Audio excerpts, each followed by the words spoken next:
Bless your kids. All right. And they're the best.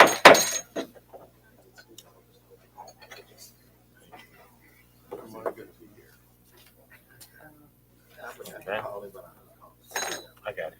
Yeah, oh, yeah. It's time to call to order the Southern University Board of Supervisors special meeting. Today's date is January the 12th, 2023. And we're going to begin this year and this meeting very appropriately. We're going to start with the invocation. It will be done by Reverend Lorenzo T. Bennett. He is the pastor of Strangers Home Baptist Church, Slaughter, Louisiana. Reverend, if you will.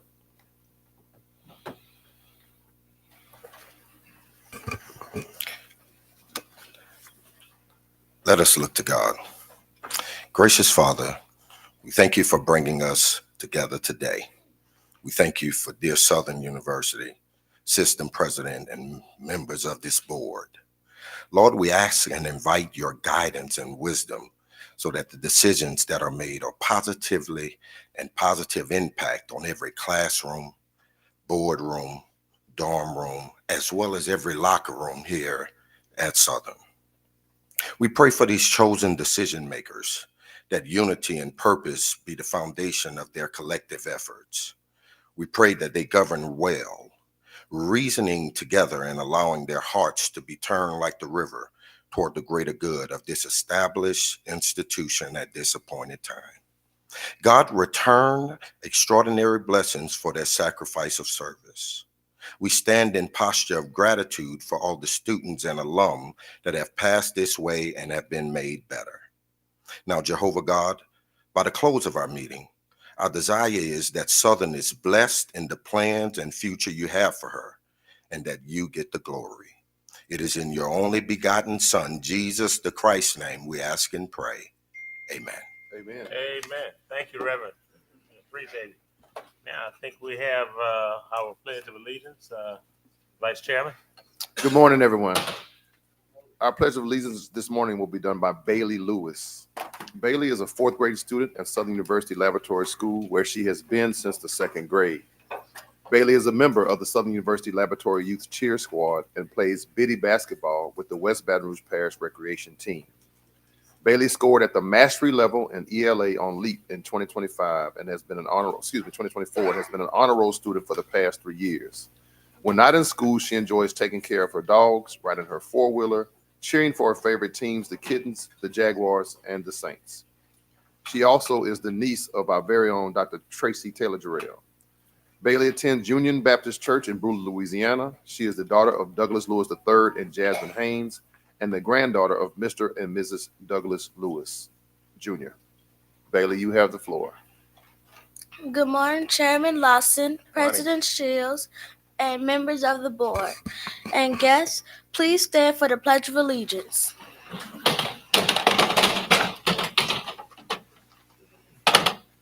I pledge allegiance to the flag of the United States of America and to the republic for which it stands, one nation, under God, indivisible, with liberty and justice for all. You may be seated. Thank you. Thank you, Very Bailey. nice. Thank you. Isn't that sweet? Okay, I think item number 3 involves me and the vice chair, installation of 2024 board officers.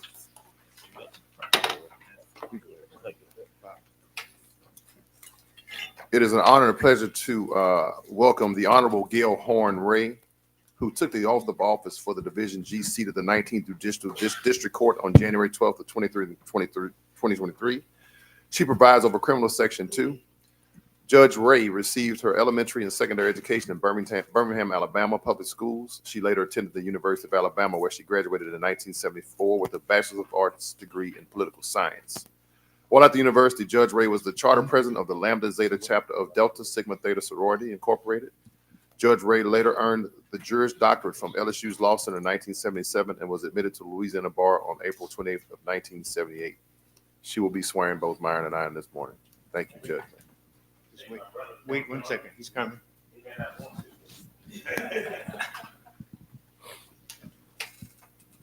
Being Baptist preacher sons, you gotta know how to hold about it. Thing you do with any all the time. Good morning. Repeat after me, please.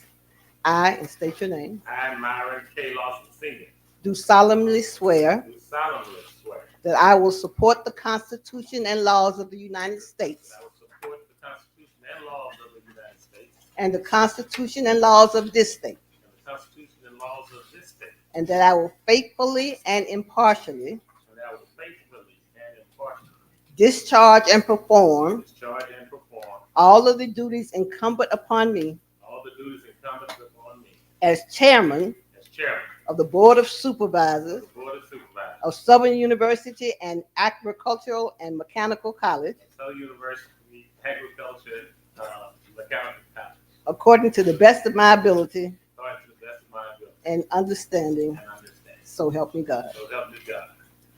Congratulations.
Repeat after me.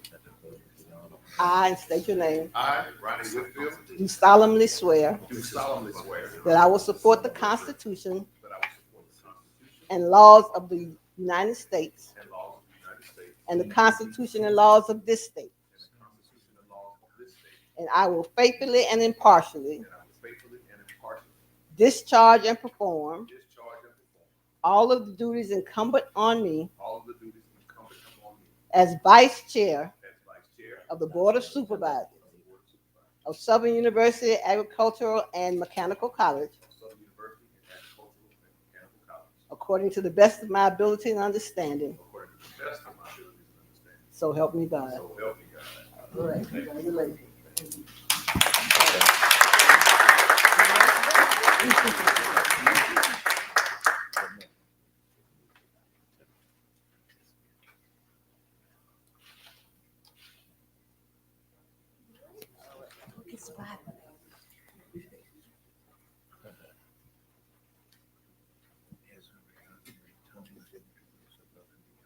Okay. All right. Congratulations, Mr. Vice Chairman, again.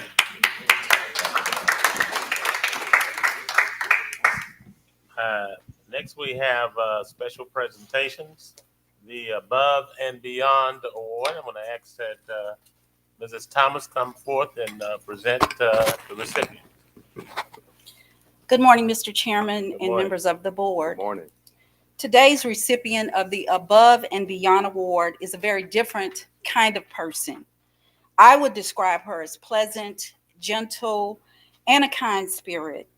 And many of you never, ever see her on this campus.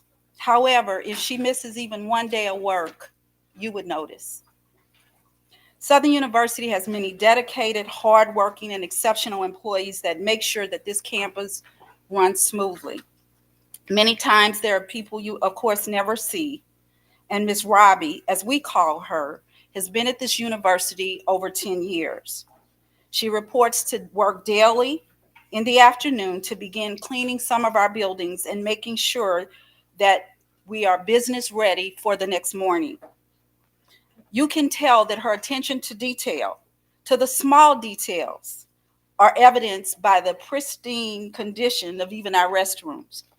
And she leaves home every morning actually to bless the children of McKinley Middle School with her exceptional culinary skills. She comes here in the afternoon and she takes pride in working for Southern University.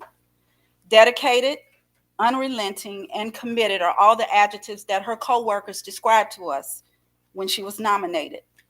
And she's often encouraging many, very quietly though, in the background. She has never sought any recognition or any attention. I know that her supervisors, Maurice Pitts and Shelby Haynes, believes that she is truly committed to making this campus a better place for our students and our employees.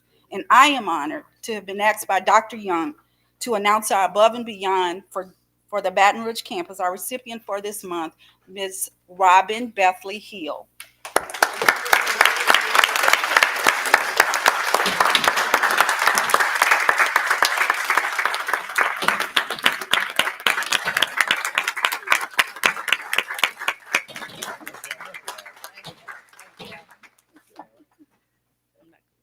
That's okay.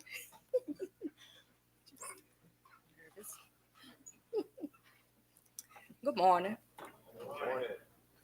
I am nervous. I am proud to be a member of the Southern University, and I enjoy doing my job. And I want to thank y'all for accepting me. That's it.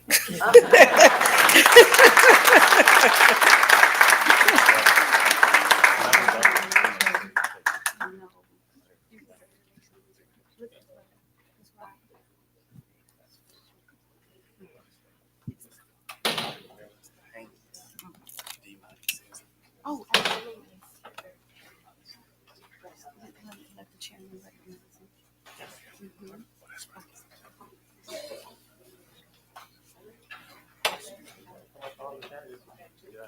Hey, how you doing, sir? All right, go ahead, sir. You come this way. Come this way. Come this way. Right, right. You didn't know it happened. Congratulations, Ms. Hill. And this is in celebration of her going the extra mile to help us achieve our goals. I have great conversations with her. It's like she's always at that elevator, making sure as we come in, and she always had a wonderful smile. So I think it was very appropriate to be selected. So congratulations again. Thank you.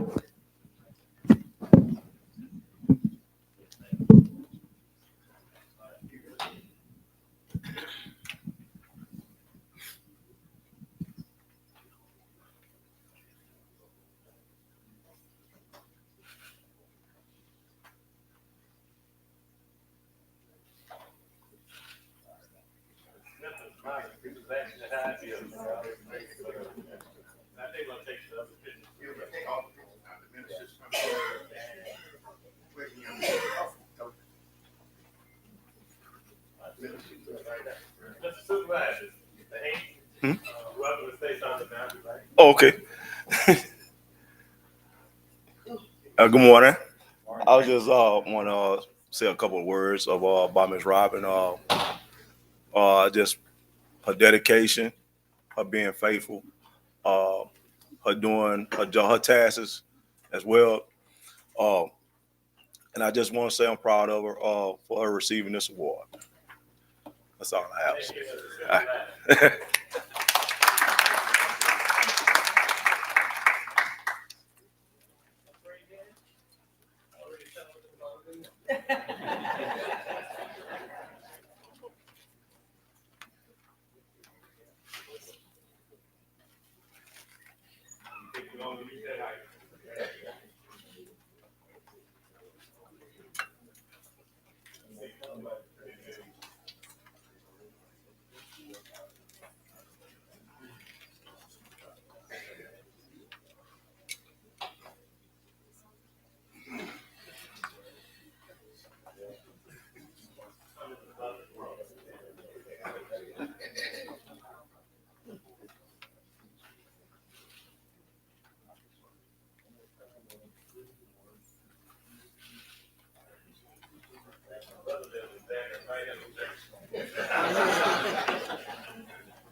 I think we have a card prior to the next item, which is an action item, and I'm gonna ask that Mr. Albert Samuel, Dr. Albert Samuel, will come up.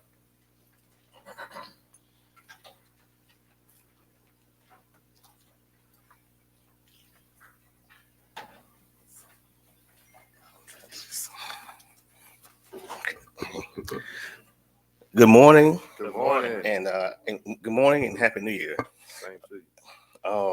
I wanted to speak to action item number 5A, the request approval to award Dr. Huey Perry the designation of Professor Emeritus. I'm gonna try to do this without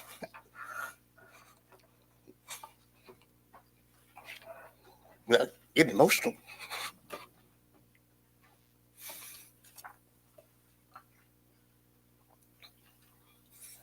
There's probably no professor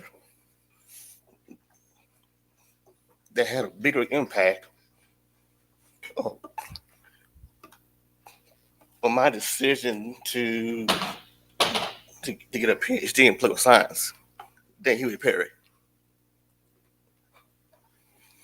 Now, I had a lot of influences, but probably he was the single most powerful influence.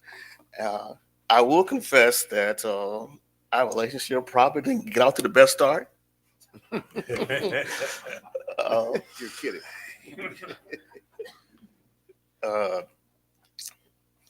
Dr. Perry once told me that I'm the most arrogant student he ever met, and it's probably true. True, but God has a way of bringing people into your life at a time when you need it. And I'll never forget, it was this, I had this, the class I took, I had it for a graduate seminar in Black politics, that class that was really transformational. At the time, I really wasn't quite sure what I wanted to do at the time. And I remember I did a paper in his class. I was interested in the DSEG consent decree issue at the time.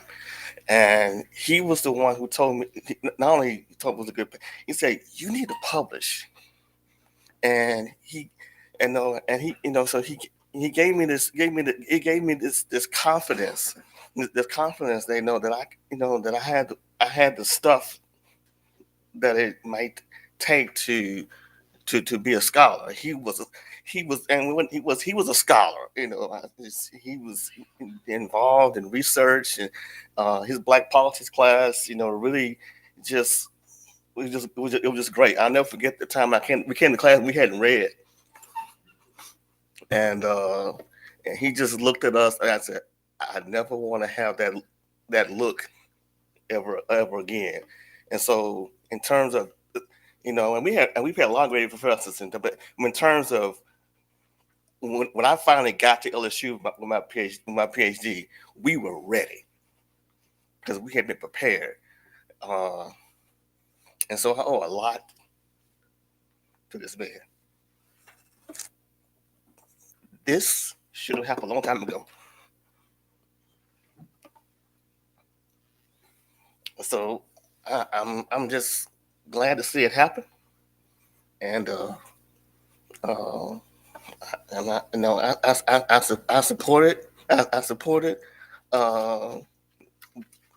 Dr. Huey Perry would always be the top mentor in my book. That's all I got to say. Thank you for your Thank you, passion, Dr. Samuel. Board Member Clayton. In the summer of 1988, I was amongst the top 3 graduates of the political science department. Dr. Perry was the chairman and dean then. There was John White with a 4.0. There was Albert Sams with like a 3.9. Tony Clayton with a 1.9. But I owe everything to this man. He pushed me. He got me into law school. He just took care of us. And so he was like a father figure to us. And I'm just happy to see and hope that my colleagues bestow this upon this man because it's well-deserved. And he is the true epitome of what Southern represents. Love you, Dean, and I'm proud of you.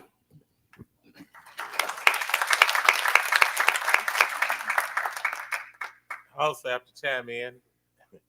I've known Dr. Perry and his lovely wife many, many years.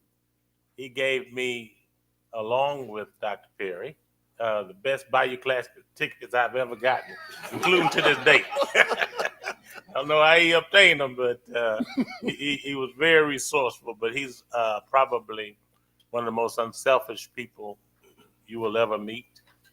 And he loves this educational model that we have, and he's very, very highly regarded in Central Louisiana. And I agree with Dr. Samuel. This should have happened years ago. God's will is just that. It's God's will, and his timing is never incorrect. So I acknowledge that, and I am so proud as chair to be able to bestow this honor, voted on by my colleagues and supported, upon this wonderful man, and to enjoy this privilege that he so rightfully deserves. I see Board Member Rutledge. Thank you, Mr. Chairman. As an undergraduate in political science, I was the president of the Political Science Association. Dr. Perry was the dean. We were going to Washington for a Student Political Science Association conference, and I had to write a letter to him requesting permission to disperse the funds to us to go. I'd written a letter to him, and he made me rewrite the letter 4 times because I didn't have the comma in the place that he thought I should have. I didn't word it in the manner in which he thought I should have. And he said to me in his office, I shall never forget this. And even to this day, when I write a letter of any importance, he says, the art to writing, Mr. Rutledge, is revision. And that has remained with me. To step away from it, go back and look at it before you send it out, certainly before you put your signature on it. So that has been a lesson that I've carried with me all my life. And I certainly join my colleagues, Dr. Perry. Look forward to voting for this and offering my sincere congratulations to you on this well-deserved honor. Thank you. That being said, We bestow this honor upon Dr. Perry. you have the motion properly made by Board Member Clayton, properly seconded by Board Member Rutledge, which is a feat in itself. All in favor, aye? Aye. Opposed, motion carries.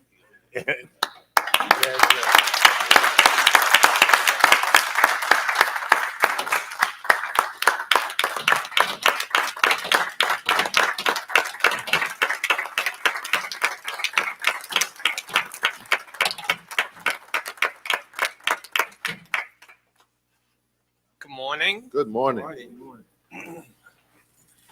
It's a pleasure to be back on this campus. This is hallowed ground for me as I spent the greater portion of my life and my brain cells on this campus. I want to thank the board individually and collectively for bestowing this great honor on me. It is widely believed in academic circles that the best job at a university is the job of a tenured full professor. I subscribe to that belief. And if that's true, elevating a tenured full professor to professor emeritus is the crowning achievement in an academic career. So I want to thank you, the board, for elevating me to this prestigious position. By your actions today, you have placed me in the top 1% of professors all across the country. And I thank you profoundly for this action.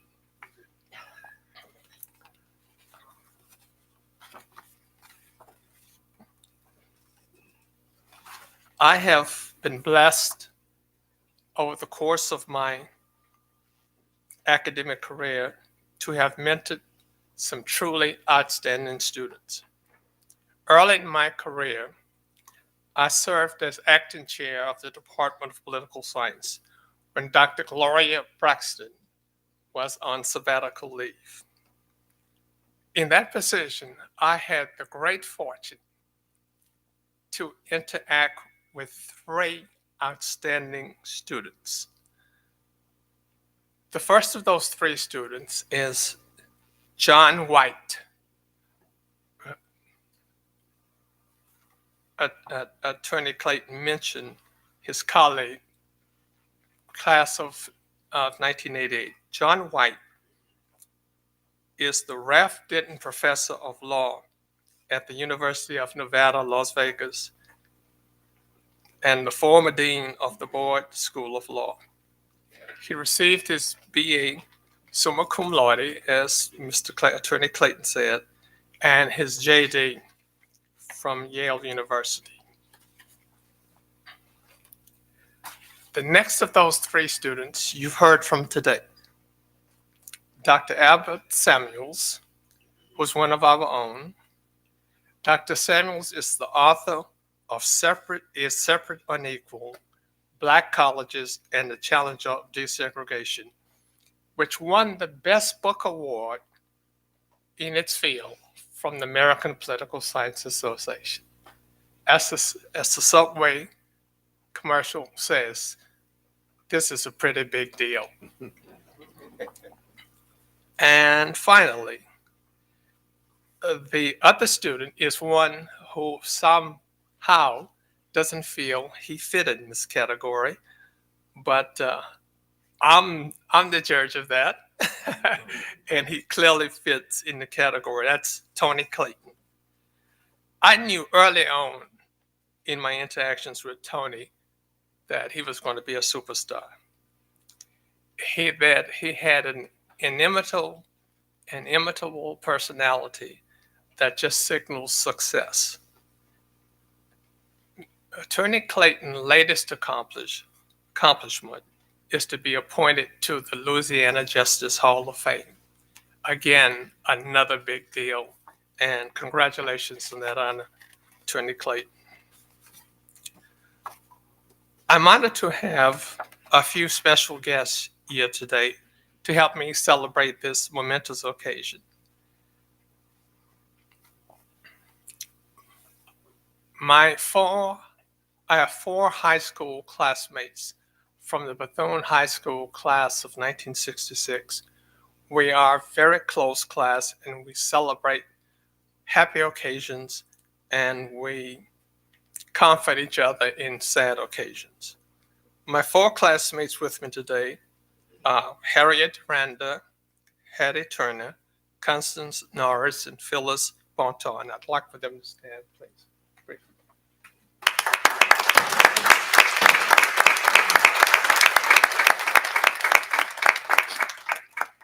Finally, but certainly not least, I want to recognize my spouse of 51 years. Right.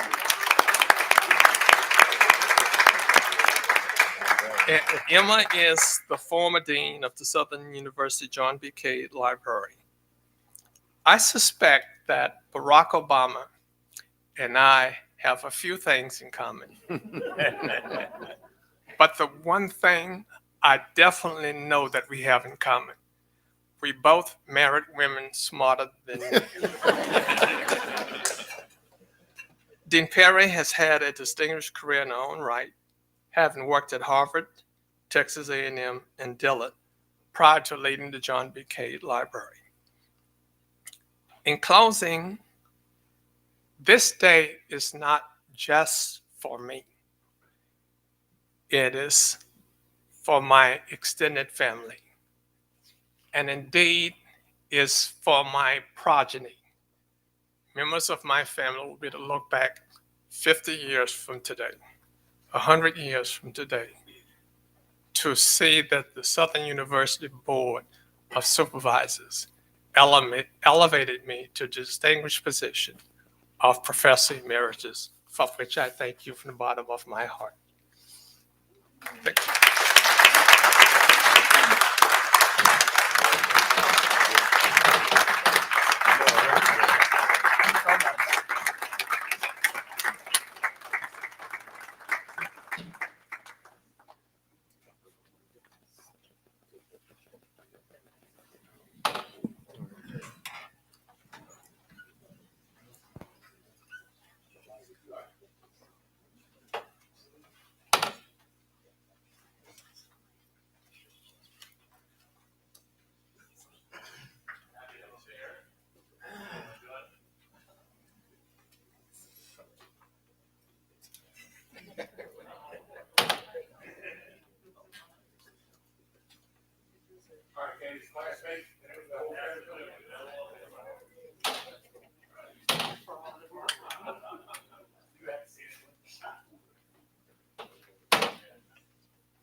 Oh, I bet you have.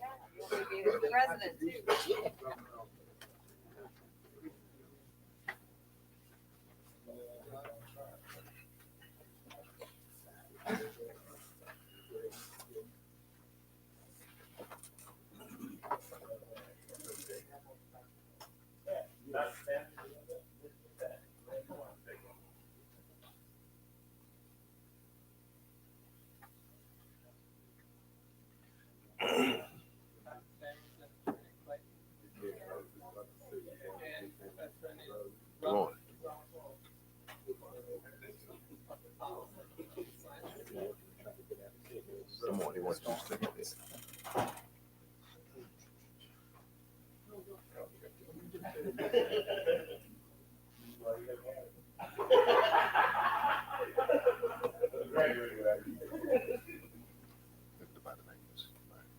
Yeah, obviously.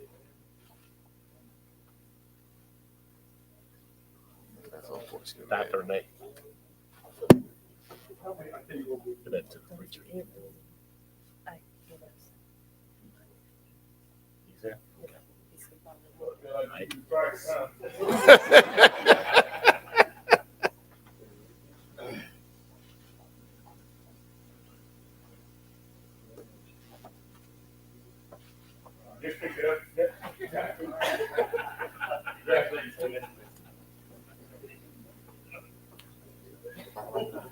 All right. Thank you. Before we move to the next item, I want to recognize a gentleman that's on this board, and if he wants to come say hello, he's certainly welcome to. I was vice chair under him, actually. Mr. Johnny Anderson's in the audience. I think back there somewhere. Johnny? All right. Let's give him a round of applause.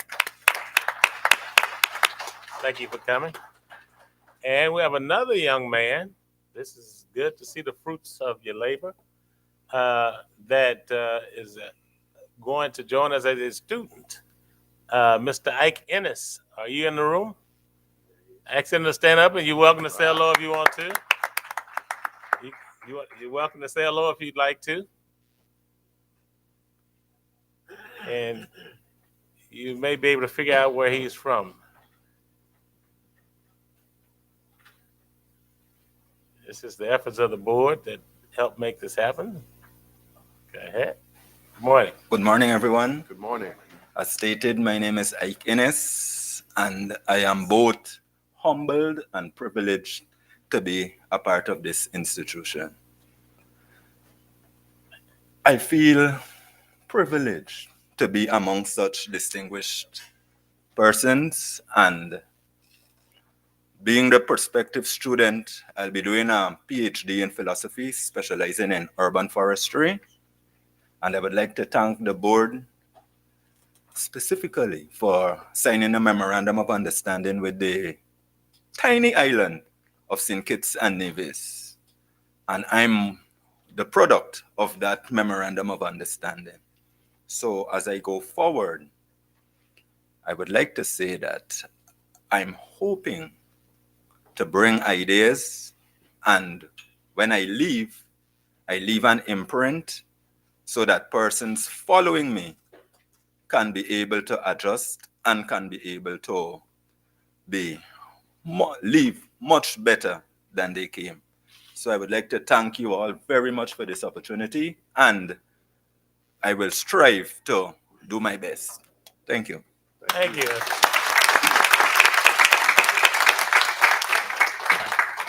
More to come as well.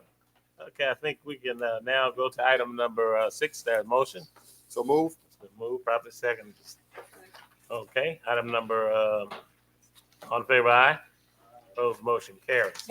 We're going to the next committee meeting, SU Laboratory School Committee. I ask that the chair of that committee, Dr. Ronnie Whitfield, take charge. Good morning and Happy New Year to everyone. I will now bring the Southern University Laboratory School Committee to opening. Can I get a call? Roll call, please. Yes, sir. Dr. Roddy Whitfield. Present. Mrs. Ann Smith. Mr. Paul Matthews. Mrs. Christy Reeves. Reverend Dr. Samuel Tolbert. Mr. Jairon Young. Mr. Myron K. Lawson. Present. We have quorum. Thank you. Can I get a motion to adopt the agenda, please? So moved by Christy Reeves, second by Ann Smith. All those in favor? We have so all those in favor? Aye. Aye. Okay, all right. Agenda approved. Any public comments? Any public comments? Hearing none, we will go on to public for informational items 5A, recognition of student athlete. Guys, this is a very exciting day for me to be able to work with Southern Lab since I've been on the committee. And we had a special committee initially designed when we were talking about the restructuring and rebuilding of Southern Lab, but it's now turned into an actual committee. But the first thing on the agenda is we want to recognize one of our great student athletes at the Southern Lab, excuse me. Asia Patan is a sophomore guard at Southern University Laboratory School. She recently achieved a remarkable milestone by scoring 1,000 points for the Lady Kid basketball team. Her dedication, skill, and commitment to excellence has not only contributed to her personal success, but have also enhanced the reputation of our esteemed institution. Notably, Asia is the second player under the guidance of Coach Kiana Chaney to achieve the significant feat, the first being Shayla Foreman. This achievement speaks volumes about the exceptional coaching and development that our student athletes receive under Coach Chaney's leadership. I will tell you, I was Coach Chaney's team doctor when I was a team doctor at Southern Lab many moons ago. When Coach Chaney started 6 years ago, which was also when Mr. Brister took over the school 6 years ago, which was also when Coach Asbury took over 6 years ago. We'll talk a little bit about that. So you could say 6 years ago was a good year for Southern Lab. She did not have a varsity basketball program. So she's gone from not having a varsity basketball program to winning state championship. And so it looks like we're on the path to do that now. So if you guys just give them, I don't think Coach Chaney could be here. So we're just going to put our hands together for Coach Chaney, please. Asia, could you come forward to the mic, Asia? Just a couple words. Asia locked down one of the number one players in the state. I went to the game this week. They played against Lafayette Christian. Jada Ricard, who's the sister of Quincy Ricard, our former quarterback and SWAC champion. They locked them down, and the game that they were predicted to lose, they won in overtime. And so, Asia, we're very proud of you. Asia, have any comments for us? I just want to say thank y'all. She's a woman of a few words, but I promise you, you don't want to guard on the basketball court. She is super tough, super tough. You know, I could take a point of personal privilege. I want to flip B and C. I would like to, at this point, recognize the Southern University Laboratory School media team. In the fall of 2021, the Southern University Laboratory School initiated the media team with the purpose of documenting the events of the laboratory school. Since then, Mr. Brister hired Mr. Willie Scott, SID, who serves as SID, Sports Information Development, for Southern University Laboratory School and for Southern University itself. I don't know how he does it. I see him everywhere all over the campus taking care of things that need to be taken care of. But he hired Mr. Scott to assist the promotion of the team. Under Mr. Scott's guidance, the team has worked with ESPN, Radiance Technologies Independence Bowl, and the 50th Bayou Classic. These partnerships are a testimony to the talent and quality of mentorship they receive at Southern Lab under Mr. Brister and Mr. Willie Scott. Just recently, football player Ethan Jupiter was selected to be a part of the media with New Orleans Saints. He was actually able to ask Cameron Jordan, one of the Saints football players, about the winning against the Atlanta Falcons. Mr. Scott, if you could please come to the microphone, please.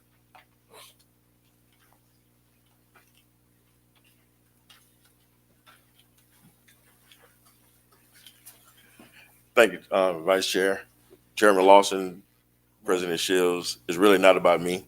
I can say 1,000 things about our students. One thing I will say is Ethan Jupiter, the same young man I witnessed yesterday, watched one of the pictures he taken, and we turned to a black and white picture, named top 5 in the state of Louisiana in Beta Club for his picture.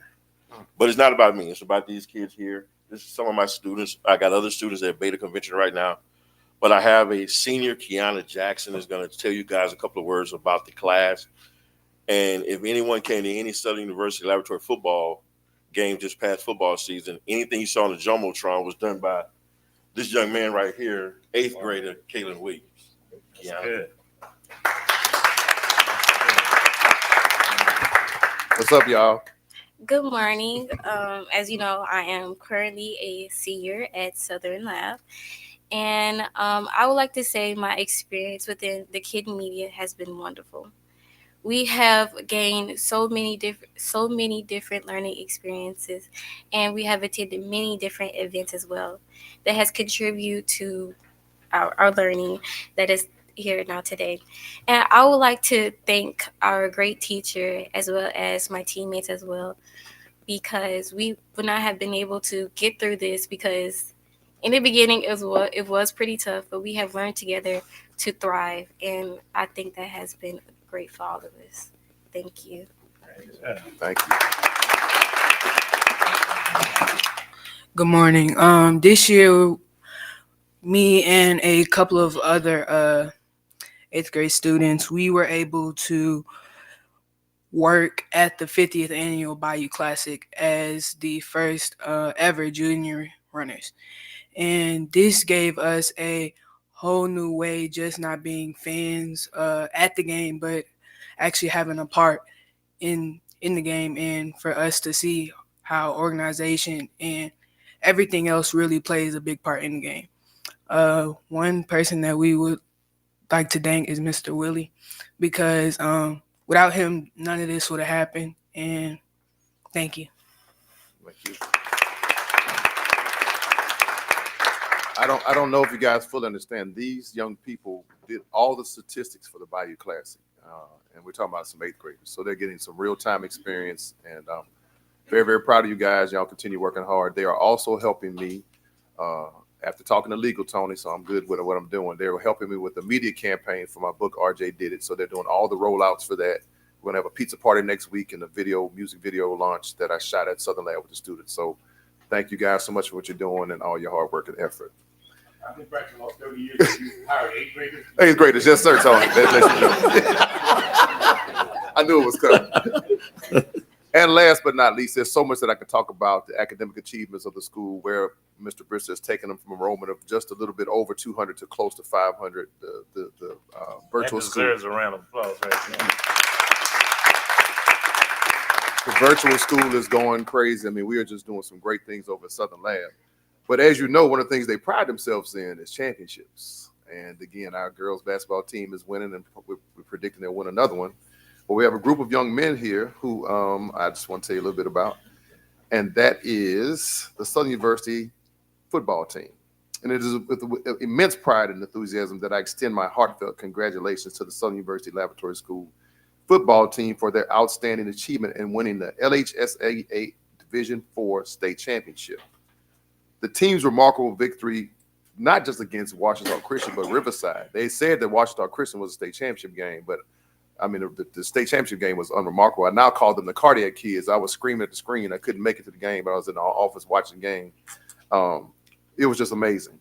The team's remarkable victory against Riverside in December not only showed their athletic prowess, but also demonstrated their commitment to excellence on and off the field. In both of these games, you guys, they were down in the fourth quarter. And you could have easily walked out of that game thinking they were going to lose, and they came back and showed a lot of heart, and I'm very proud of them. This recent triumph marks the second championship in 3 years for the Laboratory School football team. This is a testament to the dedication, skill, and leadership fostered within the program under the guidance of head coach Darryl Asbury, who is in his 6th season as a kid and coach.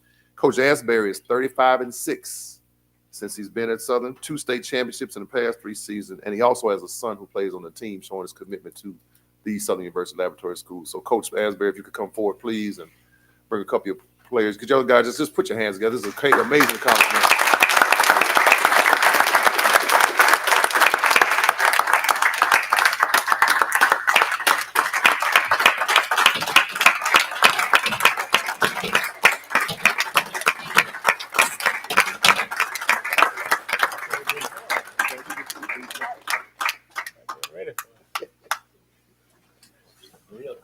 Coach, before you start, I will say my goal has been, and he knows this, Mr. Bristol knows this, that every Southern University Laboratory School student come to Southern University. We know that's not possible, but we're going to do everything we can, Coach, to get the best of the best that you produce. So thank you for what you do.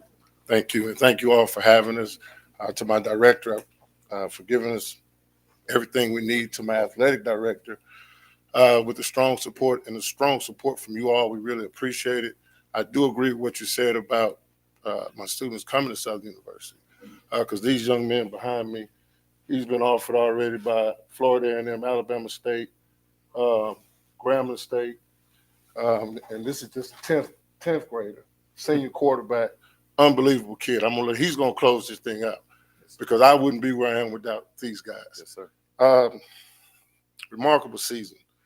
I tell the young men we're gonna be like eagles. Eagles just fly high, and when the adversity hits, you just keep getting high. Because at some point in time, that bird that's hitting you in the back, he's going to fly, he's going to fall off because he can't handle the altitude. That's why the eagle is the bird that flies the highest. And these young men are eagles. We were down. Oh, man, I get emotional thinking about it. The big game at home, the Southern University band came in against Washington Christian. Light show? Yeah, the light show, and that was the game. Everybody said that Coach, how you gonna get them back up again? But that game in the fourth quarter, we were down 19 points with 5:49 on the clock. And we huddled up, and those young men said, Coach, what are we going to do? I said, if you believe in God, trust the process. And it just fell our way. They kept fighting. They kept fighting. One thing that this team believes in is each other. And the devil will get in. He will try to dig in. The devil comes from everywhere. But if I told those young men, just trust each other.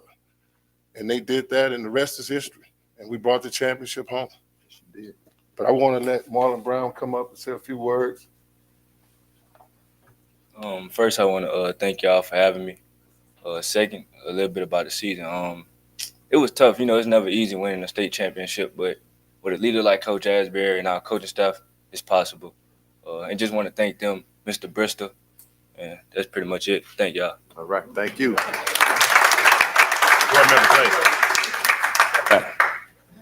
When you were down 19 points, did you believe you were going to win the game? Oh, yes, sir. What kind of confidence does a man have to know that you down 19 points, 5 minutes left, and you knew y'all were going to win? Coach kept our head up. We don't put our head down. As long as they have time on the clock, wow, we can win. Way to look at it. All right.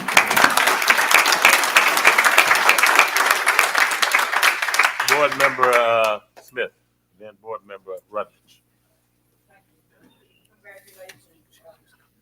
Yes, ma'am. Team. I watched 3, maybe 4 of your games, and each time I came to your game, you were down 2 to 3 touchdowns, sometimes or 2.5 touchdowns. So my question to you is what I ask some of the men. I would love to see and meet the coach and ask him, what is it that you did to motivate those students in each of those games that happened? So something special happened. Is it a secret that you will never reveal? Don't tell her, Coach. Well, we have this saying among the team, and we do keep a lot of things in-house amongst us, but one thing we do believe in, and I always tell them, if I don't push the panic button, you don't push the panic button. So I have to remain calm. No matter what's going on in my mind, I have to remain calm. And we were down, and Mr. Bristol and I, he stands all the way on the side. If you see me walk down there to him, I'm bouncing ideas off. But it was just, you as a coach have to take control of the situation. You cannot allow no one else to take control. You have to take control. And that's what I pride myself in, taking control of the situation to lead this team to victory. So it is a secret that you will never reveal. Yes. You caught that up. Thank you, Mr. Chair. We may reveal it, but not anybody we can't reveal. Oh. Don't open Pandora's box. I've known Coach Asbury since he was, I think, a freshman in high school. Very proud of the job that he's done at the lab school, the leadership that he provides to this athletic program, but not only to the program, but to the young men who've been entrusted to his leadership and care. Dr. Whitfield and I want to join Coach Asbury in thanking Band Director Taylor, yes, and thank Dr. Whitfield, whose fingerprints are on having the band there. It made for an electric night. And Dr. Whitfield and I joked that was the most excitement we had in Mumford Stadium all year. That football game against Ouachita, it was just simply unbelievable. And I just joined the others in offering my sincere congratulations to you, Coach, to your entire team, Mr. Brister, and the entire team at the Southern University Lab School, and we know the best is yet to come. Thank you. Board Member Fondell. Thank you, and congratulations, Coach, and to the players, Dr. Brister, and all that are here. A few years ago, you were here. Yes. Doing the same thing. Tell us what was different about this year compared to 2 years ago. Well, this team here was a young team. That team at that particular time, they were very talented. We had a lot of five-star athletes on that team and guys that went off to college. This team didn't have a whole lot of five-star athletes, but we had a team, and we believed in each other. I'm not going to cry. You can, Coach. You can do it here. I know they talk about, but I get emotional and I get full thinking about what we went through. You won't believe how hard it was to hold that team together. You have people tugging and trying to pull the kids, and it's tough. But, you know, you have to hold on and you have to get it done. But they believed in me and I believed in them. This one was special. It was. Will we win some more? Yes, we will. I'm probably one of the most, they say I'm cocky, they say I'm arrogant, but I believe in myself. And I'm going to bet on me every time when it comes to these kids. Coach, look, we're proud of what you've done with these student athletes. I know you've coached at different levels throughout your career here, and I know it has to be rewarding doing what you're doing. So again, congratulations to you and these young men that stand behind you and all the students. And also to our leadership here. I know Dr. Whitfield has been a big part of what's going on with Dr. Brist and the rest of the board. So again, congratulations to you and keep up the good work. Thank you all. Coach, if we could, if we could have you come up, we want to take a picture with the team. Yeah, could everybody just say the name? Of course, we couldn't bring the whole team here. We do plan on doing a championship walk to Tony Clayton Plaza. I was planning for this Friday, but the inclement weather, and we got kids in Beta Club and all kind of stuff going on, so we couldn't do it. But Tony, we're going to walk to the plaza and take pictures and have a little ceremony for the team. But everybody introduce themselves, please, and we're going to take a picture. How y'all doing? I'm Kristen Hawkins. What you play, a receiver? D-tackle. I know. Come on up, everybody introduce themselves. 10th grade. 10th grade, yeah. We got a couple more championships to go, y'all. How y'all doing? I'm Marlon Brown, quarterback, senior. Good morning. I am Dalton Tucson. I am the right guard, senior. Good morning. Jaden Thomas, sophomore, offensive tackle. Coach and Mr. Bristol, please.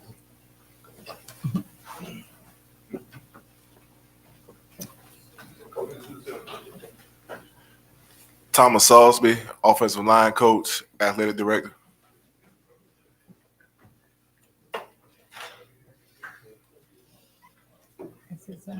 Huh? I don't know. It might be.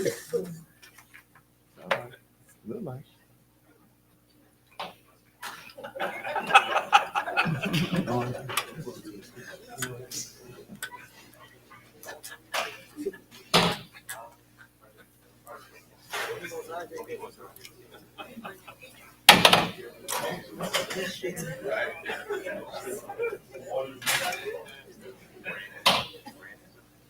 I want to see how big you are. Look at me.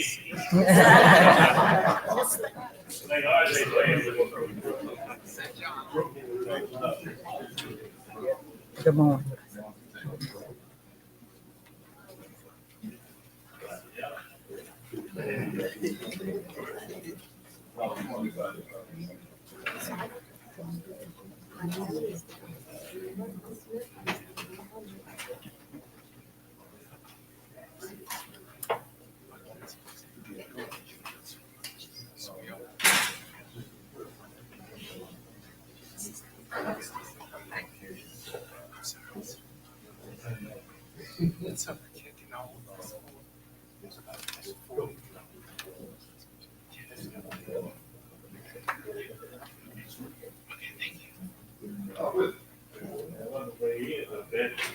Willie ran the light show for the team.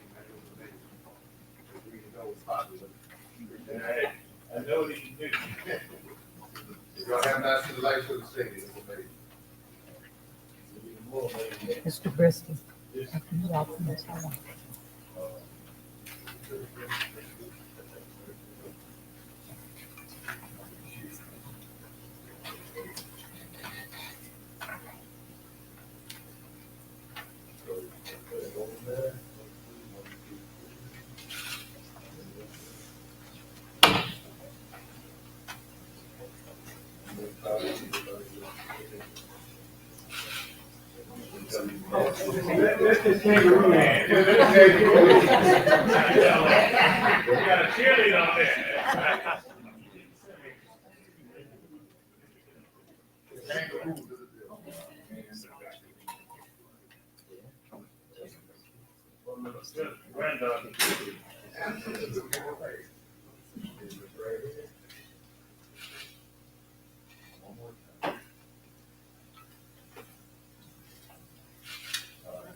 I know Dr. Whitfield, before we conclude this committee, I just want to highlight Dalton Tucson. Stand up for me, son. He just made our ACT Gold Club. He scored a 24 in the ACT and still climbing.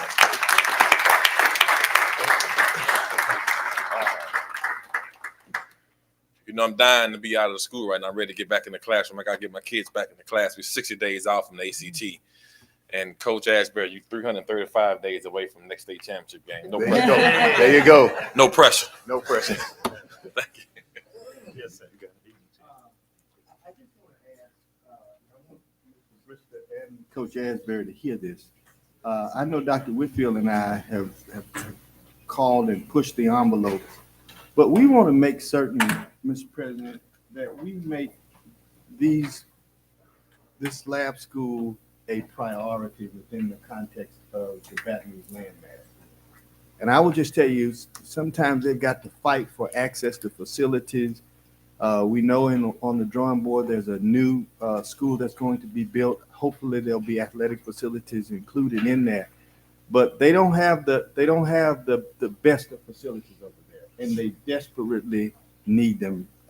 Some of us have done walkthroughs over there through some of their locker rooms and that kind of stuff. And it's remarkable that they've achieved as much as they have without a lot.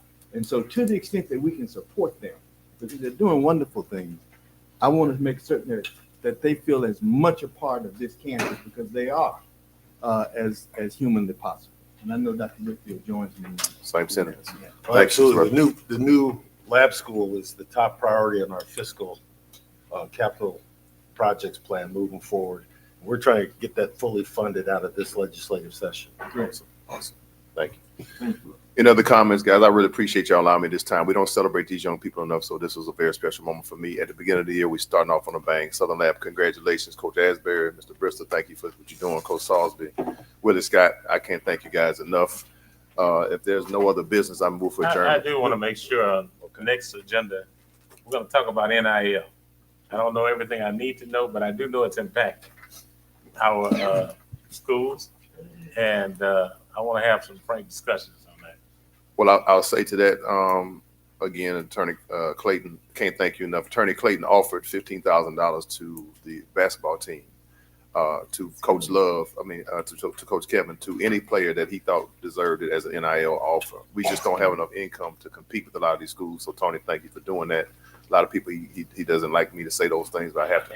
That was done in private. Yeah, it's okay. But it's okay. Yeah, but I have to say it, Tony, because we all have to step up, and we can do what we can. We cannot keep these athletes if we have other schools competing for us. So, Tony, thank you for that, regardless of you not me wanting to say anything. And I found out. Don't worry about it, but thank you. Frank discussion. Frank discussion. Awesome. One quick thank you, Mr. Chair and Dr. Whitfield, members of the board.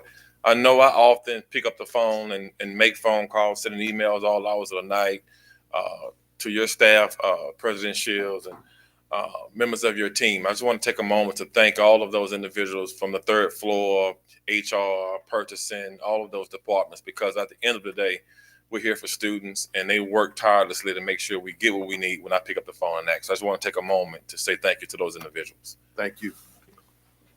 And let me just say that's a reflection on your good work, being on time and on point on a regular basis. So it's easy to people who have leadership like you at the lab school. And with that being said, no further comments. I move for adjournment. Okay. Thank you so Probably much. move to adjourn. Thank you so much, guys. Y'all have a great day. And we will be getting reports. Board Member Reeves recommended that we hear from the lab school. And we will be getting monthly reports about all the great things that's happening. So thank you, Board Member Reeves, for that suggestion. We'll go directly into academic affairs. In the absence of our chair, I'm going to ask that past chair, Hans Smith, call that committee to order. Thank you, Mr. Chair. Roll call.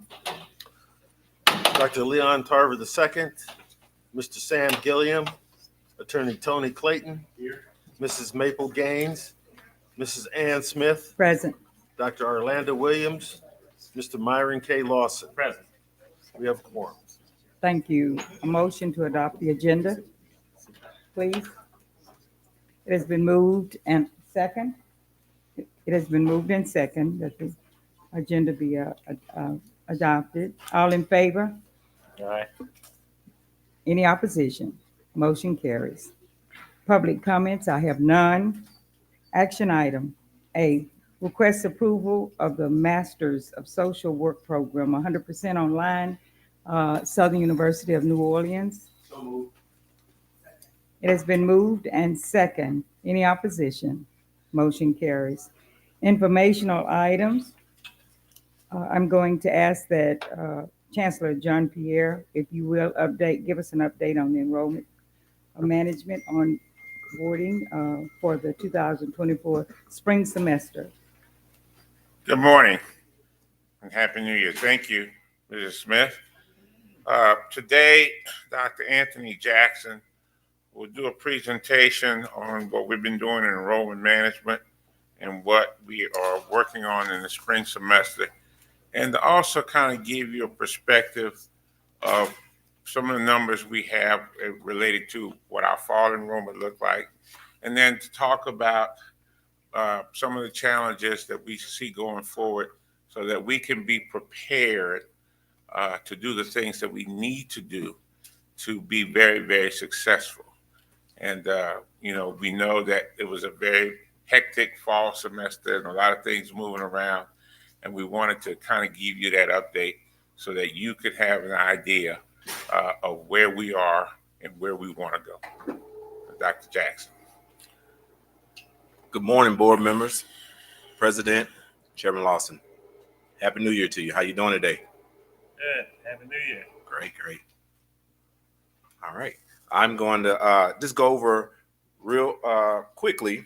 I know I talked to Mr. Lawson today. He was like, we're going to give some information and pretty swiftly. So I'm going to give you this information.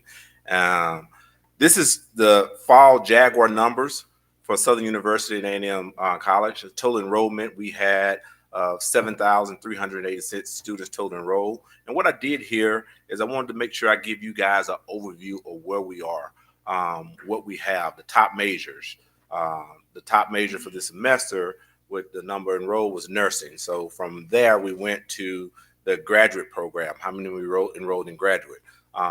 In the graduate programs, I wanted to give you guys the breakdown, the ethnic, the racial breakdown, and then who do we have here, males and females. I also break that down. So I give you guys that as well. So enrollment by colleges is important. So this is something that the departments and the department chairs kind of hang on their shelf as accomplishment, but I wanted to make sure that you guys as board members receive that information as well, because we want to make sure that we're going out and recruiting these majors. I spoke to Mr. Brister earlier and told him that if my staff and the admission staff hasn't been at Southern Lab, we're coming. All right. So we'll make sure that we're coming. Moving forward, in the spring, I want to tell you guys a little bit about what we're doing for the spring. We have a call bank. We opened up a call bank just to make sure that we're addressing our students' issues and making sure that we're being more customer friendly forward, right? So the students are one of the complaints in the past were that the students were calling. There were nobody answering their phones. Our call back is implemented. We're answering the phones. We have my staff there. We're making sure that we're addressing all of the calls for the students and doing what we need to do in order to address some of the issues or things that has happened in the past. So we're there for the students. So another part of what we've done for the spring semester is we've increased all our e-communications, all our emails, all of our digital platforms, and trying to reach the students. How do we get the students here at Southern University? How do we get them to register? When I was given the opportunity from you guys at the end of September to become the interim vice chancellor of enrollment management, we had to work diligently on the enrollment numbers. And since then, we have talked about how to change, right? So we're invested in the admissions, we're investing in our community service, customer service outreach, and our plan. We've created how-to videos. We are sharing them with the students. We're constantly emailing and text campaigning. But the other thing that I want to make sure that you understand that we've been doing, I've been doing personally, we're calling. If we see students are able to register and they have the funds, we're making sure that we're calling them and saying, hey, we want you here at Southern University. How can we help? That's a big thing. I believe that for this moving forward and from this last semester, that we could see the difference in the numbers. So we're engaging our social media. We're really investing in our Louisiana students. And how we do invest in our Louisiana students, investing in our Louisiana and local students. One of the big pushes from the enrollment management is making sure that we're reaching out to the Baton Rouge area. 10 years ago, we had a huge number of students coming from the Baton Rouge area. Today is not as much as it was before. We want to make sure that we reinvest in that. All right, we're reinvesting in the Baton Rouge students, but also we're also going after those students. We're in a contract, or we've invested in a conversation with ACT and SAT. So we're now purchasing and getting the names of the high achieving students with ACT scores 20 above, 24 above, and we're reaching out and we're recruiting them. We want to call them and let them know what Southern University has to offer. How can we get them here? What are their majors? What do they want to do? Because there's something at Southern University for every student. The other thing that we've done moving forward is we've dedicated a staff person for alumni engagement. All right.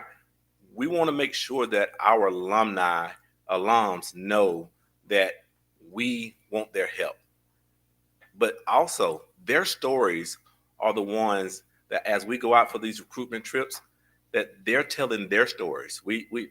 Attorney Clayton and Attorney Rutledge said today about their experience. Those are the stories that we really need to hear, and those students need to hear. Our students need to see themselves in us and the leadership that they have here. So we're making sure that we're going out, we're engaging our alumni chapters, we're making sure that we're talking to the alumni chapters, and we're asking them, how can we be better? Other part I want to make sure we're doing more in 24. I know everybody have a tagline this year, right? So we're going to do more in 24 moving forward, not only for the spring, but for the fall semester. We're trying to make sure that we increase our fall enrollment as well. Other part I wanted to make sure is this is coming down right now. We're going to do a Southern University Roadshow. All right, you guys see them on there. We're going to, as we confirm dates, and what I did not want to do, Mr. Chairman, is give you guys all the dates at this point. Reason being, we're working with the alumni chapters. I don't want to give you the dates, but I will share them with you at a later time. I want to make sure that we're hitting these areas. These are our big recruiting areas. We're going to other places, but this is the flyer that's going out to the students. We're going to be recruiting. I talked about alumni engagement. We've been talking to the alumni chapters in these areas. Another thing that we're doing is investing in our alumni chapters. Our alumni chapters are going out and helping us recruit. We're going to go out and make sure that we help them. How are we going to do that? We're purchasing the tablecloths. We're making sure that we're giving them the the print media that we need to make sure that they have in order to recruit students for us. So we're making sure that we're going to reach out, and they're also we're going to see the fruits of their labor as well. That's the end of my presentation. Chairman Lawson and board, y'all have any questions? Hold just a moment. We have a few comments. First, we'll have Attorney Rutledge. After that, we'll have Dr. Alonda Williams, and then I'll call you back. Thank you, Madam Chair. Thank you for the presentation, Dr. Jackson, and I hope we can have more presentations about the student enrollment process, because I've long advocated that it's the lifeblood of the institution, and very, very important. Several years ago, I was chairman, and Dr. Belton and I, along with the assistance of Senator Fields, who was chairman of Senate Ed at the time, had several meetings with the Board of Regents to try to bring some clarity around our admissions standards. There was some debate in terms of whether or not there was a requirement for a minimum composite ACT score and that kind of thing. And what I took away from that at the end of the day was, while there was no requirement for a composite ACT score, the student did have to demonstrate a meet a baseline score, I think, in either ELA and some other core. What's the status of that now, and my question is whether or not that change has impacted the growth in enrollment that we've seen, if any? Appreciate that question, Attorney Rutledge. So the Board of Regents have now, they've installed several different tiers. So we land in the HBCU tier. Right. All right. So we do have several different ways that a student can get in, can come to Southern University. How does that impact us? We can accept a student as long as they have if they have an ACT score, and if they're deficient in a math or English, right? So we can accept these students now. So we're really, I don't want to say, and we really could make sure that we're offering more, so the more students are able to get into Southern University at this point. I think that one of the biggest things that we're having, I would say, issues with is making sure that the transcripts are coming to the admissions office. And for those that meet that criteria, if you will, are we providing them at the freshman level a level of support? Because as I appreciated, the data that I've seen is that we lose most of these kids between the freshman and sophomore year. Or what does that infrastructure look like that we're providing those students with an additional level of support to ensure that they're successful? Are you talking about as once they get here? Yes. Receive here? Yes. So we have the University College. We have University College. They advise from 0 to 60. So the students are also able to come into the University College counselors, speak to them, and we also basically make sure that they're constantly every month checking in. So we're reaching out, we're making sure that they're coming in and talking to the staff in order to make sure that we understand what they're going through. How can we help them even more? If I may, Mr. Rutledge. Yes.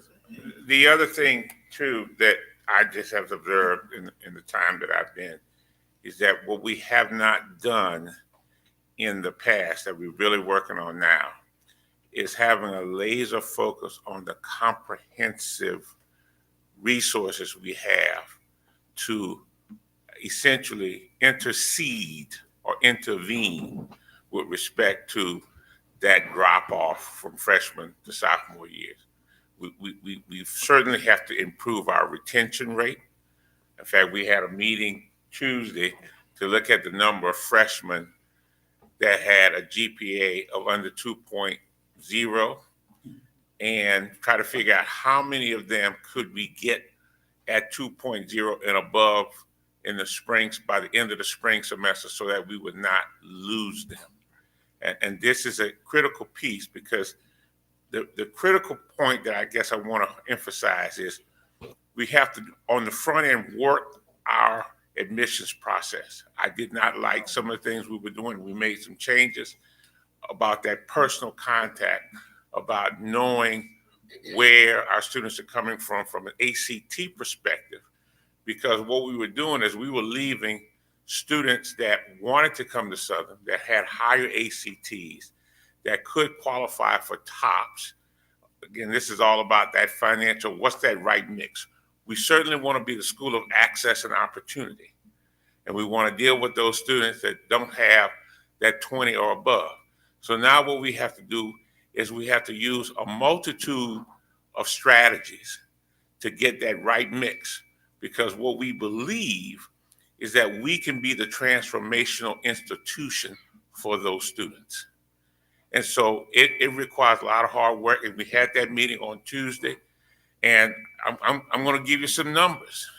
I was astounded by the fact that we have 652 students that had GPAs of under 2.0 after the first semester out of about 1785.